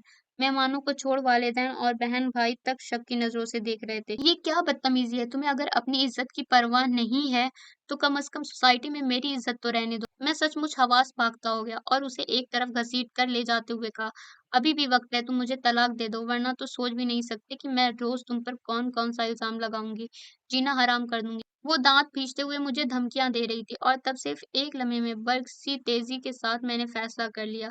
इस किस्म की खतरनाक लड़की के साथ रोज़-रोज़ जीना-मरना मुझे कबूल नहीं। तब मैंने सब लोगों की मौजूदगी में उन्हें गवाह बनाकर उसे तलाक दे दी। लानत हो उस पर! मेरी कौन-सी जज़्बाती वाबस्तगी थी उससे, जो मैं उस बंधन के इस्तिवारी का ख़्वाहिशमंद होता। वो बोलते-बोलते जैसे थक-सा गया। मैं इन गुज़री हुई बातों की वजह से शुरू-शुरू में तुम्हें प्रपोज़ करने से घबरा रहा था, लेकिन जब एहसास हुआ कि देर करने की सूरत में दूसरे तुम्हें हासिल कर लेंगे, तो मैं ये हिम्मत कर बैठा। लेकिन रिश्ता तय होने के बाद तुम्हें शादी वाली बात बताने की हिम्मत ना कर सका। हालाँकि मम्मी-डैडी मुझे मुसलसल फ़ोर्स कर रहे थे कि पहले सारी बातें क्लियर कर लो। मगर मुझे खौफ था इन बातों को जानने के बाद तुम लोग इस रिश्ते से इनकार कर दोगे। वो एक उचटती सी नज़र उस पर डालते हुए बोला। लेकिन इतनी बड़ी बात आपने सोची कैसे कि छुपी रह सकती थी? सपना गहरी-गहरी साँस लेते हुए बोली। उम्मीद तो नहीं थी लेकिन अल्लाह से हर वक़्त दुआएँ ज़रूर माँगा करता था कि मेरे माज़ी का ये तारीक पहलू पोशीदा ही रहे। सिर्फ़ शादी होने की सूरत में ही मैं ये इल्ज़ाम गलत साबित कर सकता था। इससे पहले उनकी सच्चाई पर कौन यकीन करता? और उसके बाद आप हिंदुस्तान के टूर पर निकल गए। वहाँ अजंता एलोरा में जो हमारी मुलाकात हुई थी, शायद उस वाक़ये के बाद ही हुई थी। हाँ, दुबई तो आ नहीं सकता था, बहुत सी छुट्टियाँ ड्यू थीं। तमस्कुराना नज़रें तज़हीक आमेज़ निगाहें चारों तरफ से मेरा पीछा करती थीं। इसलिए मैंने जल्द से जल्द वो जगह छोड़ दी। फिर दुबई की पहली वाली जॉब भी शायद इसीलिए छोड़ी। सपना की खोजती नज़रें उनके चेहरे पर जमी थीं। हालाँकि वहाँ एक अच्छी जॉब थी और मैं बिल्कुल सेट था। उसके बावजूद मैंने आते ही रिज़ाइन कर दिया और दूसरी कंपनी जॉइन कर ली। वहाँ भी बहुत से लोग मेरी शादी वाले वाक़ये से वाक़िफ़ थे। मैं सच्चाई बताता तो कौन यकीन करता और हकीकत तो ये है सपना कि मुझ में दुनिया का सामना करने का हौसला ही नहीं रहा था। वो नज़रें झुकाए अपनी ख़ामी को तस्लीम कर रहा था। लेकिन सपना तुम मुझसे बदगुमान ना हो जाना, यकीन जानो मैंने तुमसे मोहब्बत भी इबादत समझ कर की है। बहुत से लम्हे चुपचाप बीत गए। वो बहुत गहराई से इस कहानी के तानों-बानों में उलझी हुई थी। जब बोली तो उसका लहज़ा बहुत ठहरा हुआ और पुरसुकून था। मोहब्बत एक अजीब शय है, दिल पर इस तरह तसल्लुत जमा लेती है कि आँखें अंधी और कान बहरे हो जाते हैं। हमें वही नज़र आता है, वही सुनाई देता है जो हमारा दिल चाहता है। मैं भी इसी दिल के हाथों मजबूर होकर तुम्हारे पास यहाँ तक चली आई, लेकिन अब मैं वही करूँगी जो मेरा दिमाग कहता है। और फैसला तो तभी होगा ना जब दिल और दिमाग दोनों एक ही बात पर मुत्तफ़िक हो जाएँ। वो एक-एक लफ्ज़ पर ज़ोर देते हुए बोली। यानी? वो ना समझने वाले अंदाज़ में उसकी तरफ देखने लगा। यानी ये कि मैं सुबह की फ्लाइट से दिल्ली जा रही हूँ। आज से ठीक 15 दिन बाद मैं तुम्हें फ़ोन करूँगी। वही फ़ोन हमारी तुम्हारी ज़िंदगी का फ़ैसला करेगा। कहते-कहते वो उठ खड़ी हुई, चाबी उठाई और बाहर की समत बढ़ गई। वो शौक की कैफ़ियत में खड़ा था, चाहने के बावजूद उसे रोकने की हिम्मत नहीं थी उसमें। विदा होश के लम्हों, खुदा रहे हाफ़िज़, न जाने वक़्त वो कब आए, कब मिलें फिर हम। हम ज़िंदगी की जंग में हारे ज़रूर हैं, लेकिन किसी मुहाज़ पर पसपा नहीं हुए। मायूसी का सहरा था जो सपना के इर्द-गिर्द फैला हुआ था, वो उसे जल्द से जल्द पार कर लेना चाहती थी। शक के बगुले बार-बार दिल में उठते और रास्ता धुंधला-सा नज़र आने लगता। आज उसे दिल्ली आए हुए चौथा दिन था। जिस दिन वो यहाँ पहुँची थी तभी से मारी-मारी फिर रही थी। तीनों भाइयों ने अपनी शफ़क़त की बाहें उसके लिए वाह कर दी थीं। देर तक बिठाकर समझाया था, सपना बज़ाहिर पुरसुकून नज़र आ रही थी, इसलिए वो सभी मुतमईन हो गए। उन्होंने उसकी सुबह से निकलकर रात को घर आने की हरकत को भी नज़रअंदाज कर दिया था। उनका ख़्याल था वो अपनी पुरानी दोस्तों वग़ैरह से मिल रही है। आखिर ये तमाम दिन कहाँ फिर रही है? अम्मी ने हौल कर सलमान भाई से कहा। मैंने अरसला को भी फ़ोन किया था, वहाँ भी नहीं गई। इस नैयर रहमान का खतरा वैसे ही अभी तक सर पर मंडला रहा है। वो यहाँ नहीं है, सलमान भाई ने फ़ौरन ही तसल्ली दी। शूटिंग वगैरह के सिलसिले में मुल्क से बाहर गया हुआ है। पहले वो समना की जासूसी कराता था, अब मैंने कुछ आदमियों को उसके पीछे लगा दिया है। इसीलिए मैंने आप लोगों को दुबई भेजा था ताकि मैं मामलात पर काबू पा सकूँ। बहरहाल उस तरफ से आप बेफ़िक्र रहें। फिर भी सलमान तुम गौर करो वो किसी अंदरूनी हैजान में मुब्तला है। उसका चेहरा हरदम जलता रहता और आँखें सुर्ख़-सुर्ख़ सी रहती हैं। मुझे तो उसे देखकर खौफ़-सा महसूस होने लगा है। अम्मी की फ़िक्र बेजा नहीं थी, समना हकीकत में ठीक से न खा रही थी, न सो रही थी। थोड़ा वक़्त तो लगेगा उसे एडजस्ट होने में, घूमने-फिरने दो, कुछ टाइम बाद खुद ही नॉर्मल हो जाएगी। समना अपनी गाड़ी लिए सुबह से घर से निकली हुई थी। इस वक़्त वो इस पॉश कॉलोनी के वसीओ-अरीज़ कोठी के सामने खड़ी थी। बड़ी देर तक बेल देने पर एक बूढ़े आदमी ने दरवाज़ा खोला। मैं 3 दिन से बराबर यहाँ आ रही हूँ, आप सब लोग कहाँ थे? वीरान और सुनसान पड़ी थी ये कोठी। बाबा जवाब देने के बजाय उसे ही जवाब तलब नज़रों से देखने लगे। मैं सफ़ीना की दोस्त हूँ। मुंबई से आई हूँ। उसने उमैर नासिर की भाभी का नाम लिया। वो जानती थी कि सफ़ीना भाभी मुंबई की थी। फिर बाबा ने उसे न सिर्फ़ अंदर ले जाकर बिठाया बल्कि इधर-उधर की हज़ारों बातें भी कर डालीं। माली तो 1 महीने से अपनी बेटी के पास गया हुआ है। मैं अकेला ही यहाँ रहता हूँ। रोज़ाना दरगाह जाता हूँ। हो सकता है आप उसी वक़्त यहाँ आई हों। सफ़ीना ने मुझे लिखा था कि उमैर नासिर की भी शादी हो गई। वो बड़ी खूबसूरती से बात को घुमाकर अपनी मतलब पर ले आई। ये उमैर नासिर की ही कोठी है। शादी के उस किस्से के बाद बड़े भाई और भाभी कुछ महीनों के लिए मम्मी डैडी के पास अमेरिका चले गए थे। शादी हुई भी और खत्म भी हो गई। वो ठंडी सांस लेकर बोले। समना उन्हें हर तरह से कुरेदती रही, लेकिन वो इससे ज्यादा ना बता पाए कि दुल्हन ने अगले ही दिन खुद तलाक का मुतालबा किया था और उमैर तलाक देकर किसी को कुछ बताए बगैर हिंदुस्तान के टूर पर निकल गए थे। वापसी पर सीधे दुबई के लिए रवाना हो गए। आपके पास दुल्हन का कोई फोटो होगा? समना को अचानक ही ख्याल आया था। अरे, उसने फ़ोटो खिंचवाई ही कब थे? शादी के मौके पर उमैर नासिर को दिखाने के लिए उसके लिए फ़ोटो ज़रूर आए थे। प्लीज़ बाबा आप ढूँढ कर लाएँ ना, मुझे देखने हैं। वो बेचैन सी हो गई। बाबा शायद तन्हाई से कुछ ज़्यादा उकता गए थे, इसलिए उससे बातें करके बहुत खुश हो रहे थे। लपक कर फ़ोटो ले आए। समना ने फ़ोटो देखा। लड़की बेहद स्मार्ट और हसीन थी। दिल में हल्का-हल्का सा दर्द चुटकियाँ लेने लगा। यही थी जिसने दोनों के दरमियान फ़ासले पैदा कर दिए थे। उसे इन दिनों में जो मालूमात हासिल हुई थी, वो सब उमैर के खिलाफ जाती थी। सभी उस लड़की सैमी की हिमायत कर रहे थे। वो परेशान हो गई, लेकिन मायूस नहीं हुई।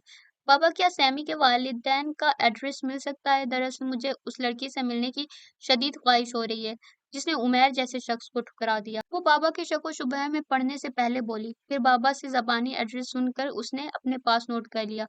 सैमी के वालिदैन से मुलाकात बेसुध रही। उन्होंने तलाक के बाद सैमी को घर में रखने से इनकार कर दिया था, बल्कि वो लोग उसे अपने साथ घर तक भी लेकर नहीं गए थे। यहाँ उसने अपना तारुफ सैमी की दोस्त की हैसियत से कराया था, जो बहुत सालों के बाद उससे मिलने आई थी। उसकी वालिदा ने थोड़ी बहुत बात की थी, जबकि वालिद ने उसके ताल्लुक से उससे मिलने से ही इनकार कर दिया था। वो बेहद ज़िद्दी और बागी लड़की थी। उस लड़के हमीद के सिलसिले में तो उस पर दीवानगी सवार हो गई थी। हमने सैमी की बेहतरी के ख़्याल से एक मुनासिब रिश्ता तय किया था, लेकिन किस्मत ही ख़राब थी। वो लड़का भी बेकार निकला। वो ठंडी साँस भर के बोली। अब वो कहाँ है आंटी? वो पूछे बगैर ना रह सकी। सुना है कि उसी लड़के से शादी कर ली है। जब वो किसी की सुनेगी ही नहीं, कोई उसे समझाने वाला ही नहीं होगा, तो वो ऐसे ही फैसले करेगी। ग्रेटर कैलाश के इलाके में उसका फ्लैट है। एक बार फ़ोन आया था उसका तो बता रही थी। सैमी की वालिदा इस सिलसिले में ज़्यादा बातें करने को राज़ी नहीं हुईं। घड़ी-घड़ी खौफ़ज़दा अंदाज़ में वो दरवाज़े की समत देख रही थी। दरअसल सैमी के वालिद उसका ज़िक्र भी करना पसंद नहीं करते। बिलाख़िर उन्होंने कह ही दिया और समना को अपनी मुलाकात को यहीं मुलतवी करना पड़ा।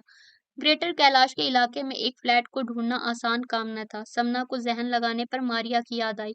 वो बीए तक उसके साथ थी, फिर जर्नलिज्म करके एक मशहूर अखबार की रिपोर्टर बन गई। उसने 2 दिन बाद सैमी और हमीद का न सिर्फ एड्रेस बता दिया, बल्कि उसके बारे में थोड़ी बहुत अहम मालूमात भी पहुंचा दी।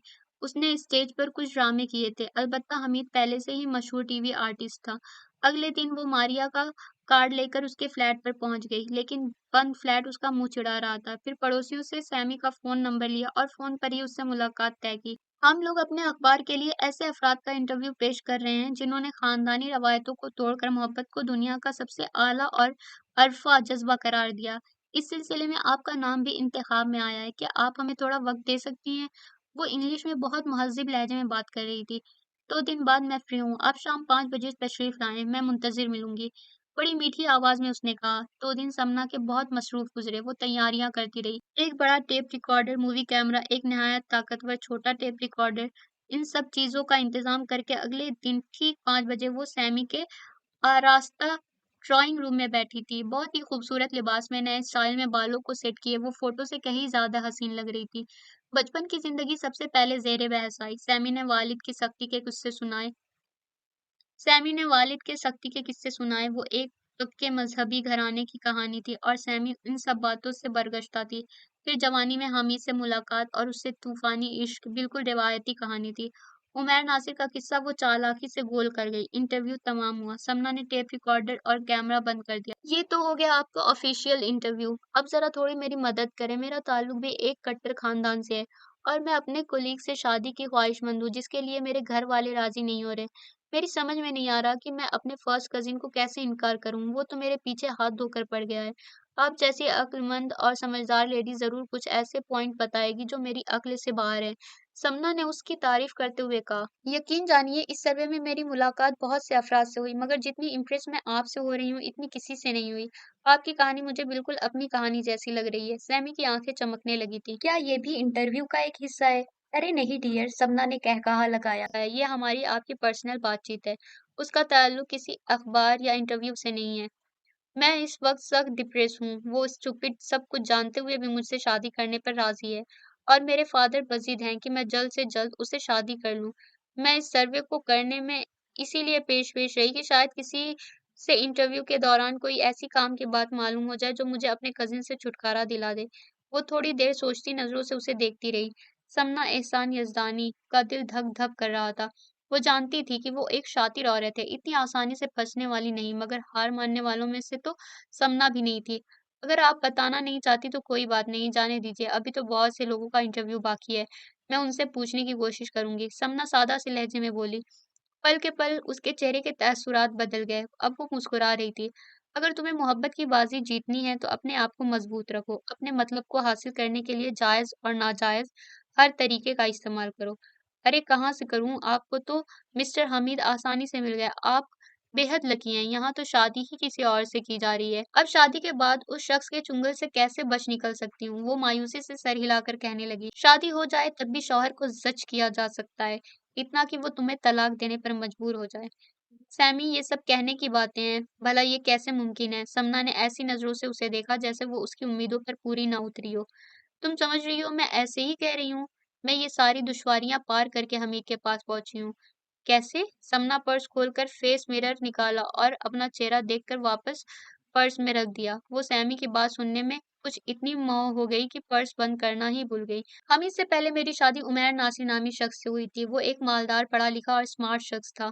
खानदान भी बहुत अच्छा था। बावजूद कोशिश के उसे रिजेक्ट ना कर सकी, लेकिन मैंने उसके साथ सिर्फ एक रात गुजारी, वो भी ऐसे कि उसे अपनी उँगली भी छूने ना दी। वो तमाम रात समझाने के फ़राइज़ अंजाम देता रहा और मैं तलाक की रट लगाती रही। फिर समना के जिस्म में सनसनी सी दौड़ने लगी। शरीफ बंदा था यार, लेकिन इस बात पर अड़ गया कि मुझे तलाक नहीं देगा, ताकि उसकी इज़्ज़त दाँव पर ना लगे। मैंने उसकी दुखती रग पकड़ ली। बस अगले दिन थोड़ा ड्रामा करना पड़ा। मैंने उमैर पर इल्ज़ाम लगा दिया कि वो पागल और फ्रस्ट्रेटेड है। वो निहायत फ़खरिया अंदाज़ में अपना कारनामा सुना रही थी। रियली आपने ये सब कर लिया? ओह गॉड! मैं तो सोच भी नहीं सकती कि आप इतनी बहादुर हैं। समना ने बहुत अकीदत से उसका हाथ थामते हुए कहा। यही नहीं बल्कि उसे धमकी भी दी कि अगर वो मुझे तलाक नहीं देगा तो एक दिन उसे ज़हर देकर मार दूँगी। अच्छा, समना के लिए ये एक नई खबर थी। शायद उमैर जल्दी में उसे बताना भूल गया था। बस यही ड्रामा का ड्रॉप सीन हो गया। उसने मुझे तलाक दे दी और मैंने हमीद से शादी कर ली। समना ने गहरी सांस लेकर उसका शुक्रिया अदा किया और उसके और हमीद की मुश्तरका शादी के फोटो दिखाने की फरमाइश की थी। सैमी के अंदर जाते ही उसने फुर्ती से मारिया को पर्दे के पीछे से निकाला और नीचे जाकर गाड़ी में बैठने के लिए कहा। वो मूवी कैमरे को संभालती तेजी से बाहर निकल गई। समना ने पर्स में रखा अपना पॉकेट टेप रिकॉर्डर बंद किया, जिसे उसने बड़ी होशियारी से सैमी के असल मौज़ू पर आते ही शुरू कर दिया था। अब उसे जल्द से जल्द यहाँ से निकल जाने की फ़िक्र थी, लेकिन मजबूरन उसे सैमी का एल्बम देखना पड़ा। तभी उसे ज़ोर-ज़ोर से बोलने की आवाज़ें सुनाई दीं। वो यकीनन हमीद था। उसे पहचानने में दुश्वारी ना हुई। साथ में बरहंगी की हद तक उरियां एक लड़की भी थी। "तू अभी तक यहीं नज़र आ रही है?" वो नशे में था। सैमी को गालियाँ दे रहा था। "ये हमीद है और ये मारिया न्यूज़पेपर की तरफ से इंटरव्यू लेने आई हैं।" वो खौफ़ज़दा अंदाज़ में तारुफ़ का मरहला निभा रही थी। समना ने अपने सामान को समेटते हुए बाहर निकलने में बड़ी फुर्ती दिखाई। बाहर निकलते-निकलते उसने देखा कि दोनों दस्त तो गिरहबान थे। सैमी चीख-चीख कर कह रही थी कि वो फिर से लड़कियों को लाने लगा है, जबकि उसने प्रॉमिस किया था कि अब ऐसा नहीं होगा। तो ये था हमीद जिसके लिए वो उमैर नासिर पर इल्ज़ाम तराशियाँ करके उसे छोड़ आई थी। बहुत से लोग नीचे जमा थे, हद हो गई, अब तो ये झगड़े और मार-पिटाइयाँ रोज़ाना ही होने लगी। कोई कह रहा था, समना उनके दरमियान से निकलती चली गई। वो हवाओं में उड़ रही थी। आज बिल-आखिर उसकी मोहब्बत को कामयाबी हासिल हो गई थी। वो उमैर नासिर की बेगुनाही साबित करने में कामयाब हो गई थी। समना हँसती खिलखिलाती हुई कार में जा बैठी। कैसेट बिल्कुल क्लियर है ना? वो मारिया से पूछने लगी। बिल्कुल क्लियर है, मैं कैसेट रिवाइंड करके देख चुकी हूँ। वैसे तुमने मुझे अंदर बुलाने के लिए जो तरीका अपनाया वो सिंपल और बेज़रर था। हाँ, मुझे खाँसी का दौरा सा पड़ गया था। सैमी टिश्यू पेपर और पानी लेने जैसे ही अंदर गई, मैंने दरवाज़ा खोलकर तुम्हें पर्दे के पीछे छुपा दिया और तुमने पूरे सुकून से कैसेट बना ली। अब आगे क्या प्रोग्राम है? मारिया कार स्टार्ट करते हुए बोली। जिन-जिन लोगों के सामने उसने उमैर को बदनाम किया है, उन सब के सामने मैं उसे नंगा कर दूँगी। अभी तो मेरे पास 5 दिन और हैं। देखो तो मैं क्या-क्या करती हूँ। समना का चेहरा मुसर्रत के एहसास से दमक रहा था और आँखें सच्चाई की जीत पर जगमगा रही थी। क्या तुम्हें उमैर की बातों पर यकीन नहीं था जो तुमने सबूत हासिल किए? मारिया सारी कहानी पहले ही सुन चुकी थी। मेरे दिल को पक्का यकीन था मगर मैं चाहती थी कि दुनिया भी उस पर ऐसे ही यकीन कर ले जैसे मैं करती हूँ। मैं उसे दुनिया के सामने सर उठाकर शान से खड़ा देखना चाहती थी। और देखो खुदा का लाख लाख शुक्र है कि मैं अपने मकसद में कामयाब हो गई। अब इन कैसेटों की एक-एक कॉपी अमेरिका, ऑस्ट्रेलिया, दुबई सबके पास जाएगी। दिल्ली वालों को तो मैं खुद ही जाकर दिखाऊँगी, अलबत्ता बाहर वालों के लिए बाय पोस्ट जाएगी। ठीक 15वें दिन समना एहसान यज़दानी फ़ोन पर उमैर नासिर से बात कर रही थी। कैसे हैं आप? उसकी आवाज़ जज़्बों से भारी सी हो गई। तुम्हारे बगैर जी सकता हूँ, ये साबित कर रहा हूँ। वो नाराज़ सा बोला, मेरे बगैर जी ही नहीं सकते क्योंकि आपने अपना ये खूबसूरत सा दिल मेरे नाम कर दिया है। कोशिश करेंगे तो ये धड़कने से इनकार कर देगा, वो बड़े वालिहाना अंदाज में कह रही थी। जब ये जानती थी तो मुझसे दूर क्यों गई? वो थका-थका सा कह रहा था। मैं आपसे दूर कब थी? मैंने इन 15 दिनों के हर सेकंड में आपको याद किया है और क्या आपने सोते-जागते, काम करते हर जगह मुझे महसूस नहीं किया? मुझे लफ्ज़ों से मत बहलाओ समना, मैं बहुत थक गया हूँ। लोगों की बातें सुन-सुन कर आजिज़ आ गया हूँ और अब तो मैंने सोच लिया है कि दुबई को भी छोड़ दूँगा और अमेरिका शिफ्ट हो जाऊँगा। कम से कम वहाँ मुझे कोई जानता तो नहीं, कोई पुरानी बातें दोहराकर मेरे ज़ख्म हरे तो ना करेगा। वो पज़मुर्दा लहजे में कह रहा था। नहीं, अब आप कहीं नहीं जाएँगे, बहुत भाग लिए दुनिया से, अब इनका सामना करने की ज़रूरत है। कोई किसी के गम को उस वक़्त तक नहीं समझ सकता जब तक आप उसे महसूस ना कराएँ। बेशक दुनिया में कुछ अफ़राद की ज़बान एक से ज़्यादा तेज़ होती है, लेकिन कुछ ऐसे भी तो होते हैं जो सच्चाई का साथ देते हैं, बिखरे हुए शख्स का एतमाद लौटाते हैं, परेशानियों से छुटकारा दिलाने का सही मशवरा देते हैं। दुनिया से छुप जाएँगे तो इन हमदर्द लोगों को कैसे पाएँगे? और अब तो मैं हूँ आपके साथ, हम मिलकर दुनिया के सवालों का जवाब देंगे। तो तुमने मेरा साथ देने का फैसला कर लिया है। वो इतनी जल्दी यकीन कर लेने पर राज़ी नहीं हुआ। ये फैसला तो बहुत पहले हो चुका था। इतना इंतज़ार आपको सिर्फ़ इसलिए कराया कि दुनिया भी ये एहसास कर ले, जिसको मैंने दिल में बसाया है वो हर तरह से एक शानदार, सच्चा और कामयाब इंसान है। और मैं ना सिर्फ़ अपने घर वालों को उसका एहसास करा चुकी हूँ, बल्कि आपके सारे अज़ीज़ रिश्तेदार, आस-पड़ोस सभी के सामने आप एक बार फिर सर उठाकर खड़े होने के लायक हो चुके हैं। मैं कुछ समझ नहीं पा रहा कि तुम क्या कह रही हो? वो उलझ गया। तब समना उसको पूरे हालात तफ़सील से सुनाने लगी। कल तक वो कैसेट आपके पास भी पहुँच जाएगी। सलमान भाई का कहना है कि अब हमारी शादी दिल्ली में होगी, उस घर से जहाँ से सैमी आपको बदनाम करके निकली है और मैं भी यहीं आपका इंतज़ार कर रही हूँ। जल्द से जल्द छुट्टी लेकर आ जाइए। डैडी, मम्मी और बाजी भाई साहब सभी से मुफ़स्सल बातचीत हो चुकी है और वो लोग भी यहीं पहुँच रहे हैं। वो मबहूत सा उसकी बातें सुन रहा था। उसे अंदाज़ा हो रहा था कि वो उसे वालिहाना तौर पर कितना प्यार करती है और उसकी इज़्ज़त की बहाली के लिए क्या-क्या मुसीबतें उठाती फिर रही है। थैंक यू सो मच समना, वो सिर्फ़ इतना ही कह सका। For what? ये हमने आपके लिए नहीं, अपने पागल दिल के लिए किया है, जो आपके नाम के अलावा कोई दूसरा नाम सुनना ही नहीं चाहता। समना ने उसकी कैफ़ियत को महसूस कर लिया था। और हाँ, छुट्टी की दरख्वास्त के साथ मेरे वीज़े के लिए भी अप्लाई कर दीजिएगा। वापसी पर मैं आपके साथ ही चलूँगी। अब मैं 1 मिनट भी आपके बगैर रहना नहीं चाहती। कहते-कहते उसने फ़ोन बंद कर दिया और उमैर का रोंवा-रोंवा खुशी के एहसास से झूमने लगा। ये एहसास उसे मदहोश करने के लिए काफ़ी था कि कोई उसे इस हद तक चाहता है कि उसके लिए सारे जहाँ से दीवानों की तरह टकरा सकता है। आज अपनी नज़रों में वो खुद ही मोतबर हो गया था। उसकी बेरंग ज़िंदगी को समना ने फूलों का लिबादा पहना दिया था। रात गहरी होती जा रही थी, लेकिन वो जानता था कि इस रात के आखिर में एक निखरी संवरी सहर रौनुमा होने के लिए बेकरार थी। बस इंतज़ार करना था तो इस स्याह रात के गुज़रने का। ख़त्म शुध।